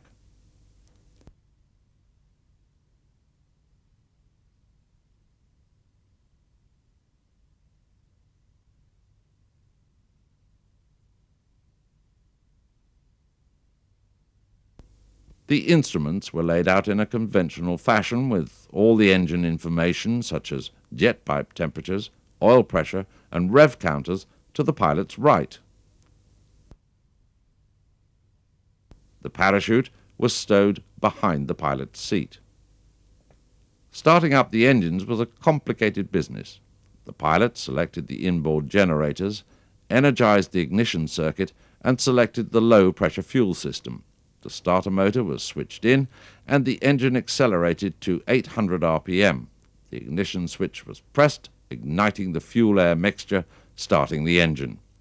Keeping the ignition switch depressed, once the revs got up to 2000, he declutched the starter, selected high-pressure fuel delivery and eased open the throttle. In June 1944, getting towards the end of the war, Hitler unleashed a new and absolutely terrible weapon, the V1. It was a pilotless bomb, really, driven by a motor, which moved very, very fast at comparatively low altitudes from its launching sites in northeast France to London. It wasn't a very accurate weapon, but London was a very, very large city. And so it could be programmed to drop on Greater London with ease. One of the more terrifying aspects about it was that its descent was activated by its motor cutting off. So if you happened to be in the civilian population and heard it coming, as long as you could hear the motor, you were relatively safe. But it doesn't need great imagination to realize that when the motor cut off, you were absolutely terrified. You had no idea where this massive explosive head would drop. London is doomed, said Dr. Goebbels, and Adolf Hitler's intuitive propaganda experts claimed that in its first few days of attack last June, V1, the flying bomb, the robot bomb, the buzz bomb, had almost entirely removed the city of London from the war-scarred face of the earth. But soon even German propaganda changed its spots. Once again, the great, patient, enduring city of London was suffering. Suffering, but alive. You can sit back in your seat in this theater and see and hear V1, but you cannot imagine how London suffered and worked and fought. Find yourself as V1 might have found you, coming at you from dawn to dusk, from dusk to dawn. Any day, all day. Any night, all night. For 80 days and 80 nights. 23,000 buildings utterly destroyed. 1 million damaged. Over 5,000 lives lost. Over 16,000 broken.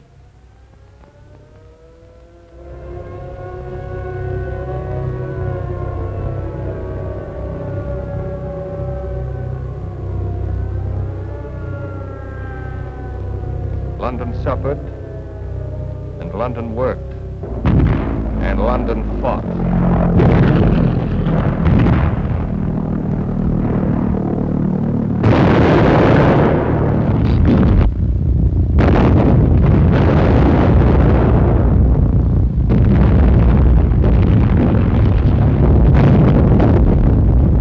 In the 80 days of the V1 Blitz, you bring down more than 1,500 bombs with Ack-Ack.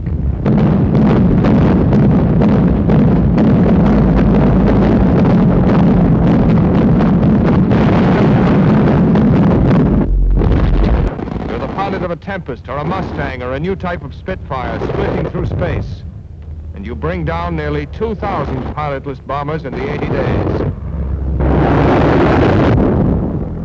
You're a hairdresser in for a swim on Sunday afternoon. It's like seeing snakes if you don't like snakes, only worse.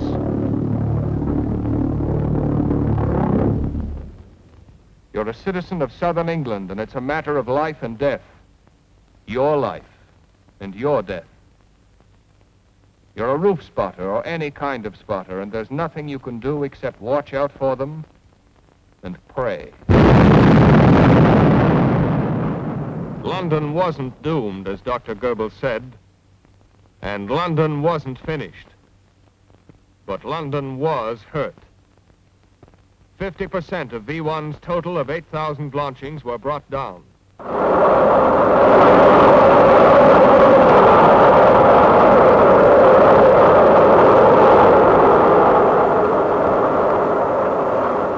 The invention and production of V2s was really a quantum jump in weaponry, because this was an entirely different creature to the V1.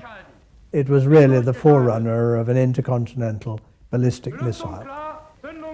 Whereas it was possible to catch up and shoot down a V1, this was quite impossible with a V2, because it went very, very, very high into the atmosphere, and on its return journey, its trajectory was so fast and so accurate that no fighter plane could hope to do anything to it, or indeed no fighter aircraft would attempt to do anything about it. Fortunately, the production of these weapons came late in 1944, and there were not that many that could be used. If you were in the south of England in 1944, you know this as the Flying Gasworks. In the rest of Britain, it was known as V2. But in Germany, the land of its birth, it was called the A4 rocket. And on the evening of the 8th of September 1944, the first A4 landed in London. This is what actually happened when the Germans fired on London from The Hague. The distance is nearly 200 miles, the maximum range of the A4. The rocket was controlled for the first 20 miles of its flight, or until the jet had stopped burning. At this point, its velocity is 6,500 feet per second, and it is at 43 degrees angle of elevation. It keeps on climbing until it has reached a height of 50 miles, which is halfway on its journey. Then, still traveling towards London, it starts to fall. But it is slowed up to a velocity of 4,000 feet per second by the resistance of the air.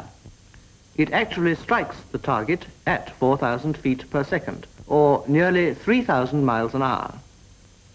The whole journey takes only 5 minutes.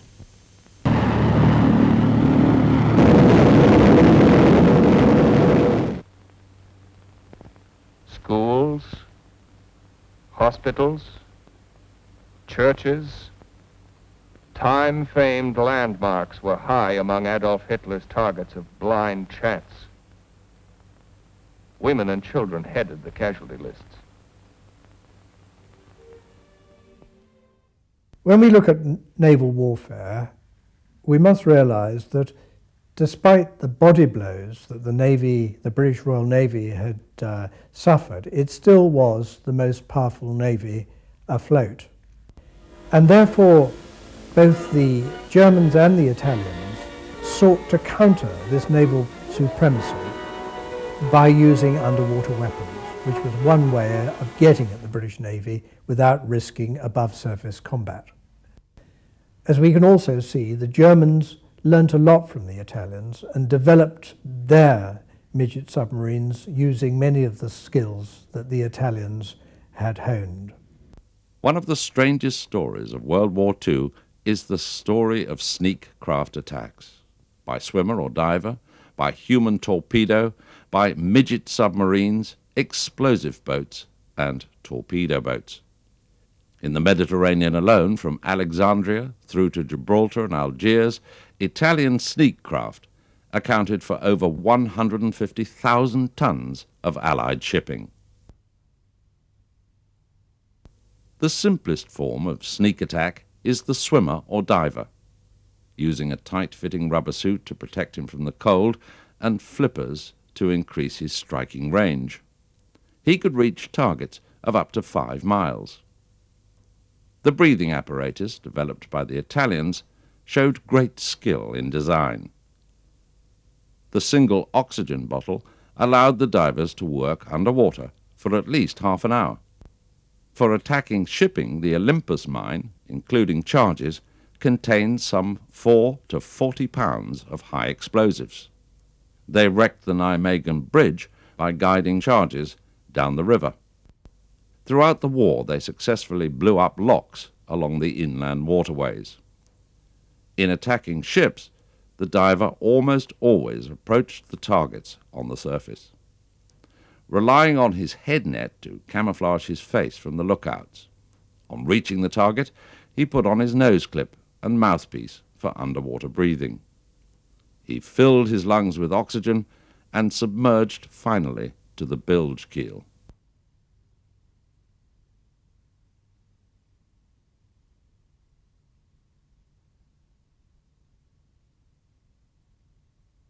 The charge was pulled down after him and planted on the side of the hull. The time fuse with a 4-hour delay was started and the attack was completed. For the divers, the Nijmegen Bridge, the canal locks, but only a few Allied ships. The most successful Italian sneak craft was their version of the human torpedo, the SLC. Popular opinion to the contrary, the SLC was not a suicide trap. It was a modification of a standard torpedo which carried 2 men and 2 heavy charges to the target. The 2 280-pound warheads were in turn clamped onto the nose of the torpedo for delivery and were readily detachable at the scene of action. One of them was easily capable of breaking the back of a merchant ship. Together they could, and did, put a capital ship out of commission for a whole year. The craft was designed to put as little strain as possible on the operator during his long ordeal. There were simple aircraft-type controls for the hydroplanes and rudder, a motor switch with 4 speeds forward and 4 reverse, electric pumps to fill or empty the ballast tanks. The overall length of the SLC was 22 feet, and it weighed a little over 1.5 tons. The 2 high-pressure bottles carried enough oxygen to last the torpedo men from 5 to 6 hours of continuous use underwater. The captain of the craft sat in the forward position. He handled the controls and did the navigating. The cruising range was 15 miles at a cruising speed of 2 knots. In December 1941, 4 of these crafts scored a triumph roughly equivalent to a major sea victory. Slipping into Alexandria Harbour undetected, they proved the craft's superior maneuverability and unusual striking power. Each pilot approached to within 50 or 60 yards of the target with only his eyes above the water. At night, detection was almost impossible. Then he submerged and ran slowly and silently to his target.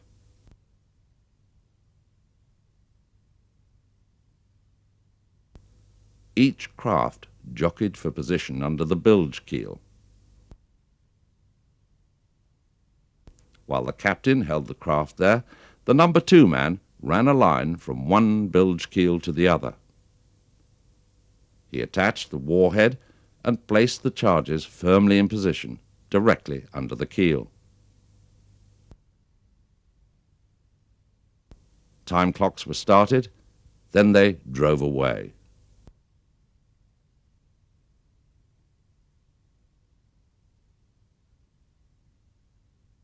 In this manner, 2 British battleships, the Queen Elizabeth, Valiant, and an Allied tanker, 80,000 tons of shipping, were sunk in Alexandria Harbour in a single night. Later at Gibraltar, they were able to bag 9 British and American merchant ships. This constant threat of surprise attack was almost as much of a strain on the Allies as the 150,000 tons of shipping actually damaged or sunk. The Germans were inevitably attracted by these spectacular Italian successes. By the spring of '44, they organized a corps of 10,000 officers and men. Their first successful craft was a one-man human torpedo. The real torpedo, the Child, was slung below the mother to carry it within close firing range of the target. Every detail of the design and operation of the mother was carried out with typical German thoroughness. A welded steel trailer assured rapid delivery at the launching point. Here was a fairly effective weapon with mobility so that it could be quickly concentrated for an attack. As originally designed, the German one-man torpedo was purely a surface craft. Through inexperience, the first ones beached harmlessly on Anzio Beach without firing their torpedoes. They were the subject of more curiosity than alarm. Later, in the summer of '44, they carried out successful surprise attacks. The low profile of the Wash, with only the dome visible, made the run-in on a dark night relatively easy. But once he had fired his torpedo and his presence was known, he was quite helpless against counterattacks. The Germans could ill afford to sacrifice their trained men. The next craft were built to dive, and they were found to be fully operable to depths of up to 90 feet. It handled well and maintained an even course. It had a speed of 1.5 knots, and on the surface a speed of some 2 knots. Her ability to dive thus immeasurably increased her effectiveness, and the maneuverability under water exceeded expectation. The operators even found they could perform radical maneuvers without losing control. However, the operator couldn't see under water well enough to make an attack. His run-in to firing range usually made a wash. Even under these conditions, visibility was something less than ideal, making extremely close range necessary to allow the torpedo to be fired with any degree of accuracy. 50,000 tons of shipping were sunk or damaged in the last year of the war. It amounts out of all proportion to the human torpedo losses suffered by the Germans. The development of the midget submarine by the Germans is another chapter in the story of sneak craft effects. First in point of time was Mulch, an all-electric one-man midget. It filled the essential requirements of ease of handling by truck to the point of launching and dropped by crane into the water. Mulch was not very successful. Her range was a mere 75 miles. She was slow and cumbersome on the surface. Her batteries, which filled the whole forward part of the craft, could drive her up to 4 knots. But the swells and anything but calm seas battered her oversized hydroplanes unmercifully. Yet she had her good points under water. The thin hydroplanes gave the operator excellent control of the craft. She submerged and surfaced with fair success. Under actual operating conditions, she failed to measure up, and after 2 15-boat sorties in which all 15 craft were lost, she was abandoned. Her successor was the streamlined Beaver, which sacrificed strength for speed. A petrol engine was added for surface cruising and recharging the batteries, but her normal range was still restricted to 75 miles. The concavities in the hull allowed the torpedoes to be carried outboard without greatly increasing the drag of the craft, but they in turn weakened the hull to a considerable degree. Beaver, with her overall 30-foot length and 6-ton weight, was still small enough to be launched and maintained at quickly constructed strategic points. In her trials, she proved faster and more maneuverable than Mulch. She was also tricky to handle. The observation cabin afforded only restricted visibility to the operator. After Mulch was abandoned, Beaver was used constantly against shipping in the port of Antwerp. She had little success and suffered heavy losses. In 15 sorties using 163 Beavers, 53 of them, almost a third, failed to return. Beaver was being used as a stopgap until the new midget sub, Seehund, was ready. Seehund saw action in December 1944. The German engineers had at last found a small submersible that overcame the annoying limitations of the other craft. Seehund had the great advantage of being mass-produced. It was, in essence, a trimmed-down model of a full-size submarine, and it incorporated many of the best features of the British X-craft that carried out the raid against the Tirpitz in the Norwegian fjord in the previous year. Her propeller was fitted with a nozzle-type rudder similar to that of the full-sized German submarines. The glass observer's dome on the hatch cover safely withstood water pressure to depths of 150 feet. Her diesels gave her over 8 knots on the surface, and she handled admirably. Here at last was the best midget submarine German engineering skill could produce. The captain called the orders to the engineer, who handled all the controls. He kept her smoothly at periscope depth while he was guided onto the target. He made ready for firing and diving. He fired the torpedo on command, and then the fish was set off on its run to the target. Take her down, and down she went as the captain took a last quick look through the periscope. Underwater, her small size made it almost impossible for the enemy warships to find her. Listening gear was incapable of detecting her propeller noise at full speed, and it was very difficult to ping on her small hull. About 70% of the Seehunds made attacks on Allied shipping before the war ended. In many cases, the crews missed their targets because of their lack of experience. Through the periscope, they swept the sky for aircraft before surfacing to recharge the batteries or for a breath of fresh air. Seehund, with her crew of 2, could cruise almost 500 miles and stay at sea for a week. But Seehund came too late. The German defeat prevented her from proving to the skeptical Allies that here was a weapon to be reckoned with. In sharp contrast to the successful underwater craft, the motorboat story was extremely disappointing to the enemy. The Italians designed a 20-foot torpedo boat, the MTSM, to attack ships either at sea or in the harbour. The propellers were retractable so that the crew of two could ease her over a sagging harbour defence net to attack the shipping inside.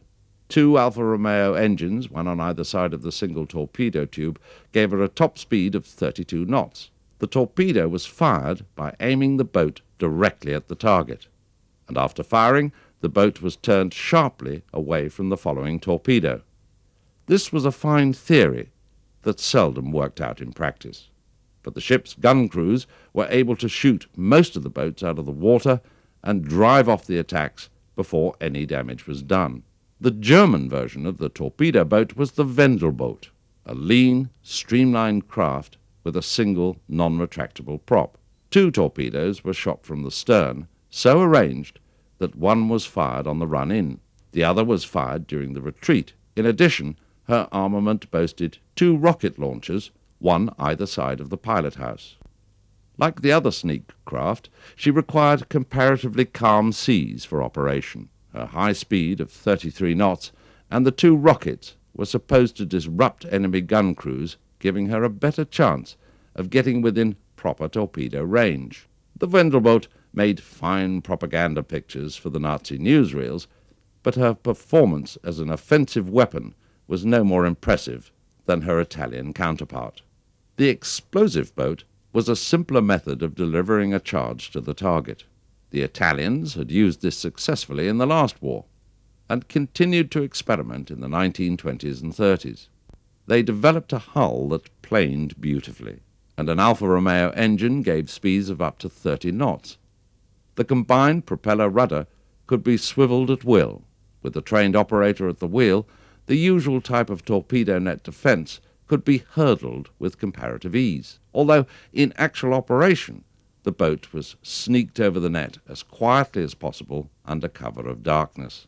In the early years of the war, the Mediterranean was alive with these craft, but the ease with which they were spotted and their extreme vulnerability to gunfire placed them in the category of nuisance craft rather than effective offensive ones.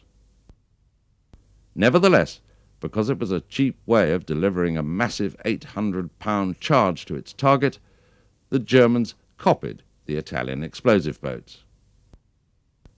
Trailer-drawn, and usually launched directly from the trailer, the German craft Linzer was a much cheaper mass-produced boat with a Ford V8 type engine, non-retractable prop, and indifferent seaworthiness. In the dying days of the war, the Germans played up Linzer to bolster morale at home. Spectacular pictures of this secret weapon and fake shots of the damage they could do were intended by the Goebbels machine to whip up the starving Germans into a frenzy of enthusiasm. The driver aimed his boat like a gun, locked his controls on a collision course, and at the last possible moment jumped. The 800-pound charge detonating on contact supposedly did the rest. Near the end of the war, the Nazis formed a new combat unit to man radio-controlled explosive boats. The radio control man in the pilot boat steered the other craft and could regulate the speed. 3 boats made up a combat team, the pilot boat and 2 explosive boats. A pilot drove each explosive boat until an attack was started. Then he jumped overboard, and to quote the Germans, he was nearly always rescued, either before or after the operation. Radio control made little difference to save the lives of a few Nazi boatmen. The guns of the escort ships still blasted the boats out of the water with almost 100% success. Against an alert enemy, the motorboat idea in any form was a dismal failure. Too late for this war, but almost ready for operations were 2 new craft, one German and one Italian. This is the German Heint, an attempt at a super one-man human torpedo. Its increased length doubled its battery capacity, which could be used for increased range, faster speed, or both. But its great length, over 40 feet, made it extraordinarily clumsy, an ever-present potential death trap for the operator. Heint failed with the German unconditional surrender and stopped further experiments. Directly opposite to the German Hind is the Italian SSV, which was also stopped at the war's ending before she could get into action. Except for the midget submarines, Seehund, she is probably the finest sneak craft to come out of the war. The two enormous warheads total nearly 900 pounds of high explosives. The crew of two ride inside a cockpit to protect them from water pressure and to help streamline the craft. The face masks for the breathing gear are the same as on the older two-man torpedoes and can be put on even when the men are underwater. SSV is 26 feet long and weighs a little over 2 tons with a top speed of 6 knots. Whether turning, diving or running, the control is positive and rapid. Look at the ease with which the pilot dives and climbs underwater. The SSV is fast and powerful enough to overcome the many tides and currents that prevented the other one-man or two-man torpedoes from operating successfully. It has a cruising range of 45 miles, which is 3 times more than the older model. Watch the flat, sharp turn to the left as she surfaces. Shipping is attacked in the same manner as with the older two-man torpedoes. For operative techniques, the whole operation is shown on the surface beside a ship. After coming alongside submerged, and, in a real operation, sinking to the bilge keel, the number 2 man gets out of the craft with his clamps and fastens them to the bilge keel. As this is a merchant ship of 6,000 tons, only one warhead is needed to blow a tremendous hole, break her back, and sink her. The clamp holding the first section of the head is loosened. While this is being done, the captain holds his craft in position under the bilge keel in a real operation alongside the ship for this demonstration.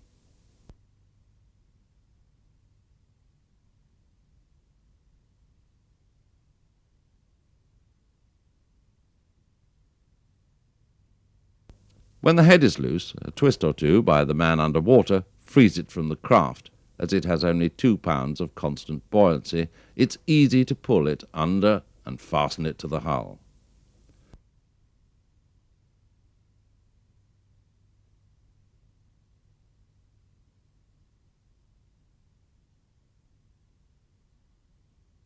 The number 2 man then climbs back aboard his craft. With the second section of the warhead still in place, the SSV can attack another ship, making it possible for the 2 men to sink 2 ships in one operation. This was the array of sea craft pitted against the Allies. The Allies learned by hard lessons that the best defence against them was constant vigilance and a full-dress harbour defence. Attacking a harbour, the sneak craft could easily evade the long-range surface search radar, or deep-water magnetic loops at the harbour mouth. Even the line of sonar buoys on the surface, or hydropoles on the bottom, could seldom pick up their weak propeller beats. The long-range heralds set up on either side of the harbour will not detect sneak craft. They're for full-size submarines and surface vessels. One possible means of detection is the multi-turn loop, which in some cases will record the passage of the midget craft. Another detection possibility is the short post herald. This device can ping on a very small object, but requires constant alertness, the most expert of operators, and ideal sound and hydrographic conditions. The surface of this water is swept by supersensitive radar that picks up objects as small as a periscope, or a perspex dome, or a swimmer's head. Radio in the harbour entrance control post directs the cutters to the attack.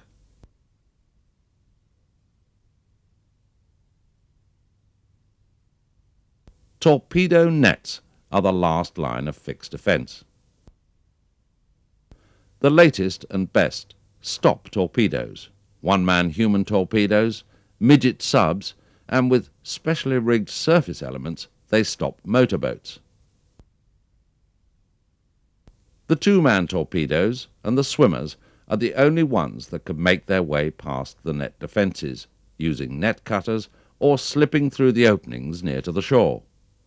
The harbour patrol boats, armed with searchlights, machine guns and depth charges, were confidently searching for the sneak attackers who were able to penetrate these defences. At slow speeds, these underwater craft made little or no noise with their propellers or engines. Sometimes, at a very close range, under the very best of listening conditions, a skillful operator might faintly hear the propeller beat. If the craft makes a manoeuvre such as this crash dive of the Seehund, the experienced sound operator could quite easily hear it. Exhaustive tests have proved that under sneak attack conditions, it's next to impossible to hear any of these midget craft. The electric torpedo is by no means silent. True, the sound engineer hears it the moment it's fired, but then it's much too late. The latest detection devices, developed at the end of the war but not yet installed in our harbours, are the multi-turn loop and the short pulse herald. The multi-turn loop in 60 feet of water is the most sensitive of magnetic detection instruments. However, a sneak craft built with non-magnetic material should be able to cross such a loop without detection. The short pulse herald promises to be one of the most effective detection devices in use.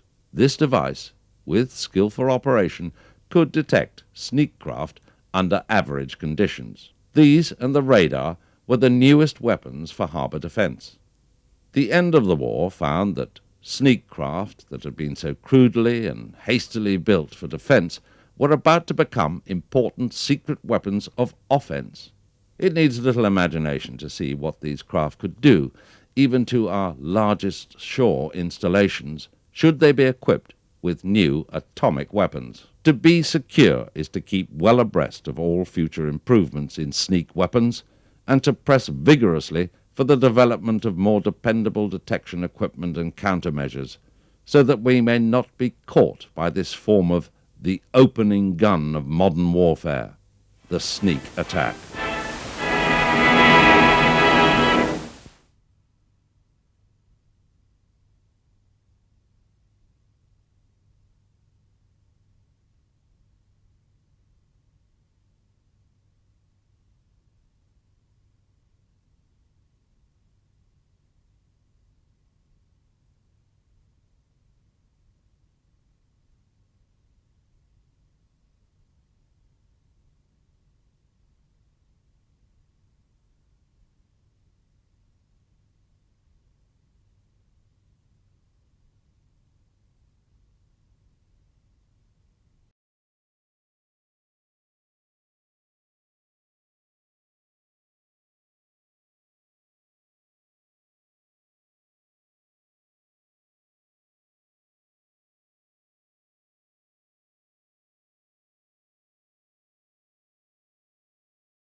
Know your enemy, and just as the much-heralded Luftwaffe lies piled up on Britain's scrap heaps, so Germany's whole war machine will vanish into the hot air which created it.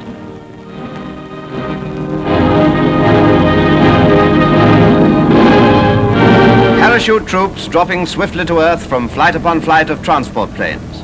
Once a seeming Wellesian fantasy, now an established and proved method by which to strike at an enemy behind the front line, or by which to overcome such vast anti-tank ditches as the Mediterranean or the English Channel. And so that we may not be stunned into inaction by the unfamiliar sight of German paratroops falling through the sky, we must prepare for his appearance amid our British countryside. And above all, we must know our enemy, his strength and his weaknesses. For come he will, and when he comes, airborne troops will be used in the first line.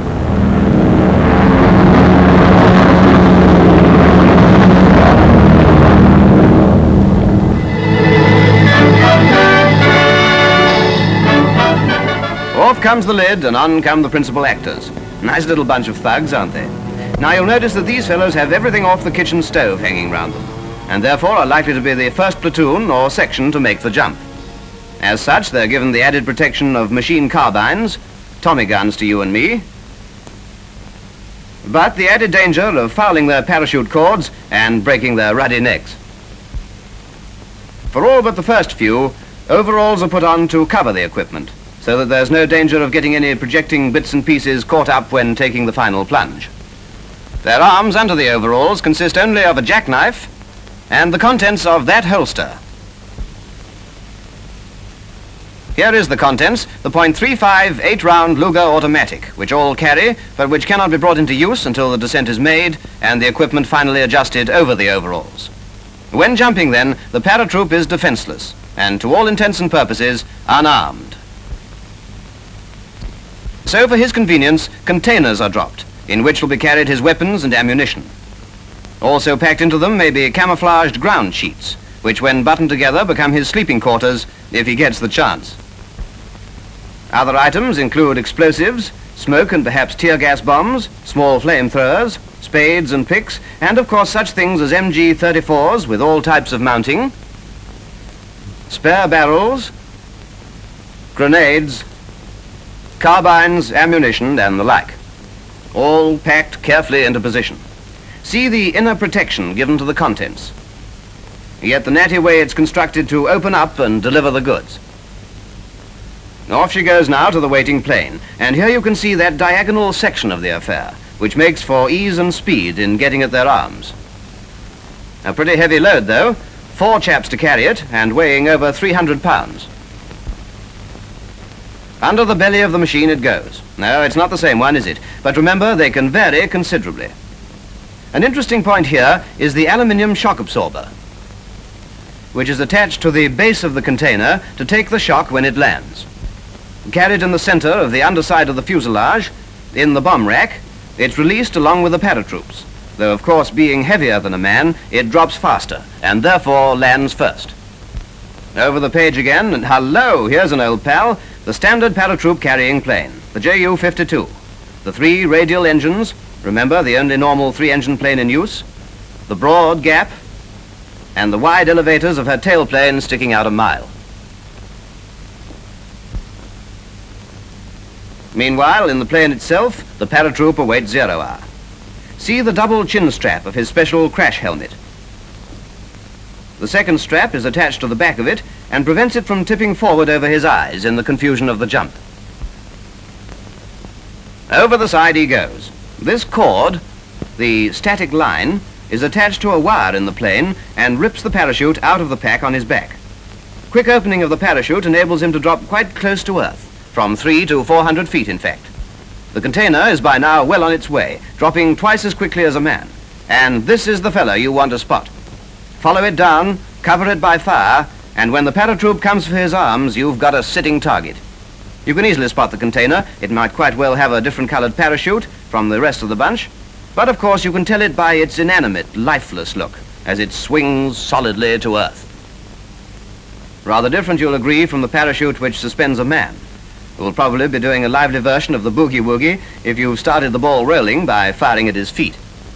That's a useful tip, by the way, and allows for speed of target. And by the time your bullet has reached its journey's end, it'll probably get him somewhere amidships. If he should reach the ground alive, remember, he may pretend to be dead. Make sure of it. He's defenseless until he can get to that automatic, or alternatively, make a dash for that container, if he knows where the hell it's got to. And of course, this is where you other fellas come in. If the container's covered by fire, the answer's not hard to imagine. See here, by the way, the metal shock absorber, which has collapsed and taken the jolt. The complete article for your attention. Just part of the Austin Reed service. Grenades in his pockets. Water bottle, rations including pep tablets in the offing. Binoculars. Automatic, of course, around the bend there. And not least, the Schmeiser machine carbine, paratroop 1 for the use of. Complete with 1 magazine of 32 rounds fitted and 6 magazines spare. This German version of the Tommy gun is a handy little weapon. It can be fired from the shoulder in an upright position or from the ground, where this supporting magazine makes for accuracy of fire up to 200 yards. Another point of interest is the camouflaged helmet. Jerry knows only too well how one shiny helmet can give the whole show away. But to revert to arms, among the arms and equipment carried in the container are hand grenades, This one is the stick variety. These grenades have very thin cases and therefore very little splinter effect. They're really designed to go off with as big a bang as possible and put the wind up their opponents. Also in the container will be carried the anti-tank rifle, ATR-39. Paratroops know how vulnerable they are to Bren carriers and AFVs. Caliber only 0.31 inch and 35 pounds in weight. Then, to deal with other eventualities, the mortars are to hand. This is the 2-inch fellow, rather heavier than our own and no more effective. But what they don't show us here is the 3-inch. Look out for that one. Range up to 2,000 yards. And so to our old friend, the MG-34. Caliber 0.31 inch. Air-cooled, with bipod and tripod mountings, and with about 1/7 of its ammunition, the good and solid AP variety. Though paratroops will take enough food to last them for 2 days, food containers may also be dropped, especially in a concerted or prolonged attack. There's no special significance in their shape, but they may be constructed to fit snugly around the odd circular sausage. Special paratroop sections or platoons land with special equipment. For instance, a signal section may arrive with their equivalent of our number 18 set. There are 2 sizes, the bigger, this one, with a range of up to 15 miles, and the smaller, a 1-man load of up to 10. There's the container for it in the background there, complete with rubber-tired wheels and handle for easy transportation. Besides the standard 3.7 centimeter or 1.45 inch, anti-tank sections may bring the new ATR-41. There's the actual projectile, incredibly small, caliber 0.79 inch. It weighs under 2 ounces, but it's got a very good penetration performance up to 300 yards. The whole contraption weighs some 500 pounds and can be dropped in portions or complete. Heavier stuff will have to be dropped in bits. They may heave down this 12-pounder mountain gun you've seen before, and perhaps some light ack-ack. Not forgetting spare parts for British mechanized transport. You may have removed your rotor arm and taken out the plugs, so what? Jerry has his own to take their place. He'll bring his own Nazi flags, too, to display his identity to the Luftwaffe overhead. These, ground strips and light signals, are their only direct communication with the air. Here comes the Ju-52 once more, up to the Plimsoll line with Army air landing troops this trip. These are the second wave, and the fellows who constitute the real menace. But of that, more later. And in the meantime, he's got no particular fancy dress, and is just an ordinary infantryman with a happy knack of popping in and out of a plane. Air landing troops are also towed behind Ju-52s in these gliders, the DFS-230. These may land with and even ahead of the paratroops.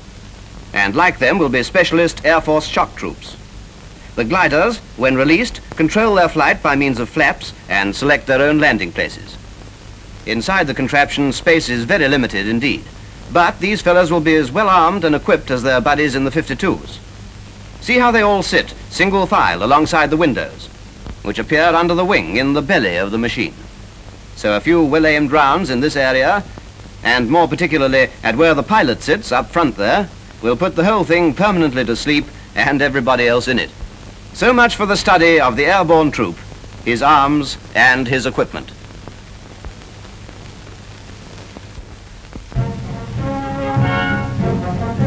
Today, thousands upon thousands are under intensive training by the German Air Force, against the time when invasion calls them to the forefront of the battle. They know they stand a very good chance of getting killed, but they volunteer for adventure, and the call of adventure being what it is, young and fit men answer it in steady numbers. So to the scene of impending operations. Contrary to popular belief, the danger from the paratroop is not wrapped up in his appearance down a dark country lane, armed and disguised to the teeth. His major role is in a concerted plan of attack, in which there's a likelihood of 3 or more large-scale landings, simultaneous, but in different areas, in case of the failure of any one. The air transport fleet stands ready, and constant listening watch is kept at the wireless truck nearby. Here's something coming through.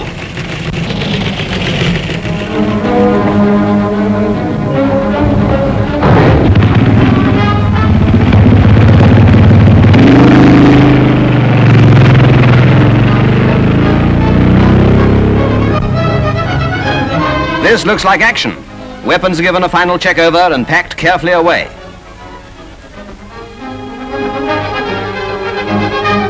Nearby stands the waiting 52, ready to receive its precious load. A life jacket thrown across the back adds purchase as the container is heaved up into the bomb rack.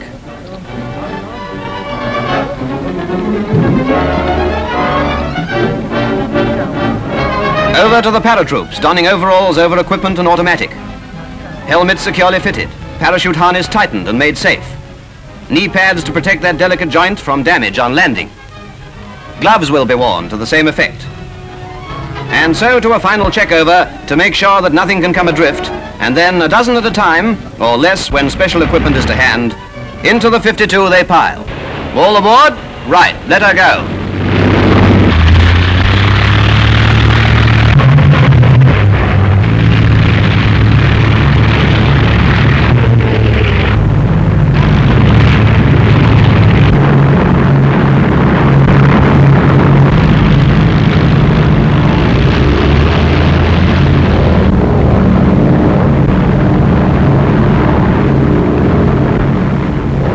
Ahead of the transport fleet, the dive bombers go into action to prepare the way for the paratroops' descent. With sirens shrieking and machine guns chattering, they hope by their mere noise to shatter your morale. Hang on, they must clear off before the descent. And give them hell. Your small arms fire is hell to them.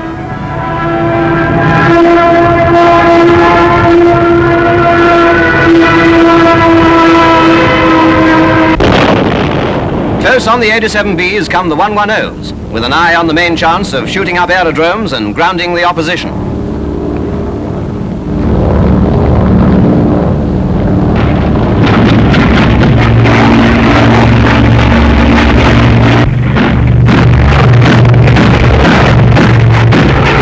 On come the 52s, it's their turn now.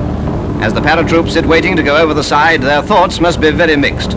Unarmed, how to get at that container which precedes them before a single answering shot can be fired. And there it goes, dropping swiftly to earth. Spot where it lands, he's got to come for his arms, and that gives you your cue for entrance. Over the side go the paratroops at the rate of 1 a second, so the little distance will separate them from their beloved weapons. And now you can well imagine how vulnerable they are. Don't forget, fire at their feet. If you're waiting for them and you know your stuff, 90% of all paratroops will never reach the ground alive. Yet some will get as far as that, and for them, well, isn't this just the answer? A parachute on landing becomes an unwieldy affair, and the harness doesn't make things any easier.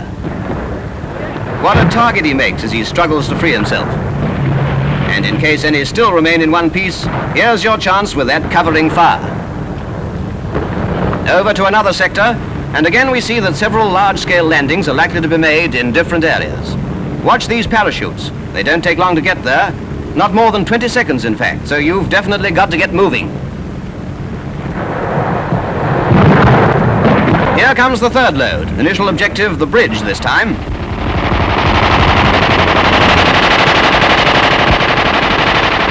Hello, look at that, a glider. This bears out what we told you earlier. Gliders may be landed with or even ahead of the paratroops.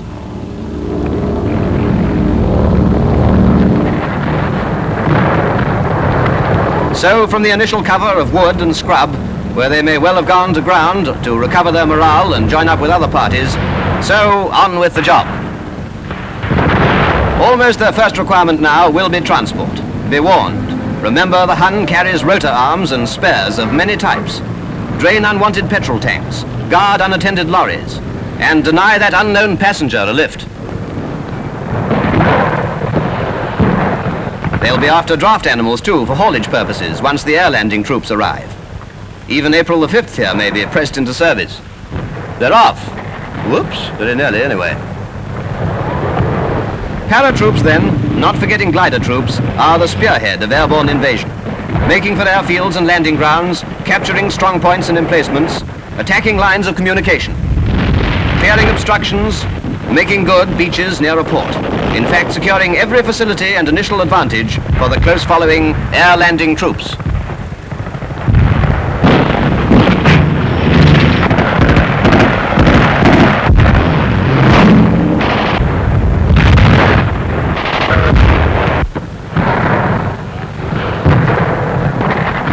So on come the air landing troops, a much greater menace because of their numbers. Yet remember, even they will not be as well equipped as the ordinary infantrymen. Go for the plane. It's very vulnerable indeed, and very slow. And until the air landing troops can plant their feet on solid earth, they're defenseless and can't hit back. The Hun is no conserver of life and limb. Planes will be ruthlessly crash-landed at all points of the compass, wherever a road, a lane, a beach, or a landing ground of any kind presents itself. Beaches, particularly near a port, will be a favored spot, if already controlled by paratroops. Once they obtain that contact with them, they constitute a very real threat, driving our forces from landing grounds and enabling those to follow to land in comparative safety. Among the arms they bring, the 3-inch mortar has a range of 2,000 yards, remember? Anti-tank guns for dealing with our lighter AFVs. The initial paratroop task of capturing Ack-Ack guns may well be used for the same purpose.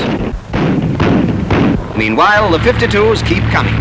The essence of airborne invasion is the speed with which the air landing troops can be landed and established. In Crete, a ferry service of 1 plane a minute was kept up for hours on end. On then to ports and harbors to join up with any forces which may have been able to elude the Navy and disembark from the sea. All this makes no mention of defense.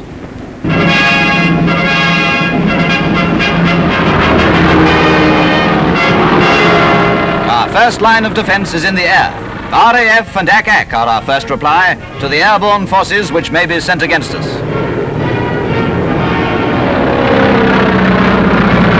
Next, mobile infantry, together with local defense troops, to attack and pin down the airborne troop before he can gain a hold.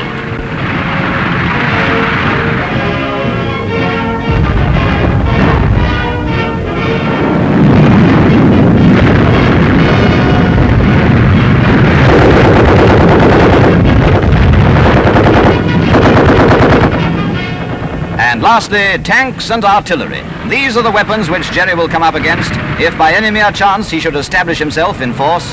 Here are the final arguments he'll be called upon to answer. God help him.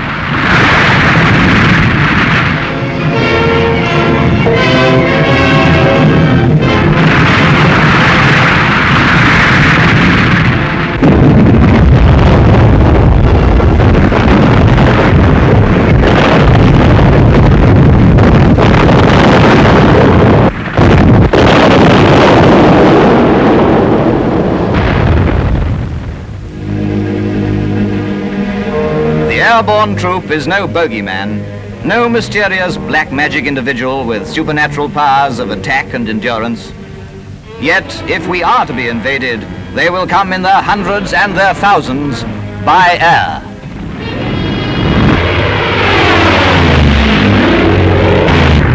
Know your enemy. Look to the sky. Water is no longer a rampart against the foe. Prepare then that airborne invasion may find you on the AIM.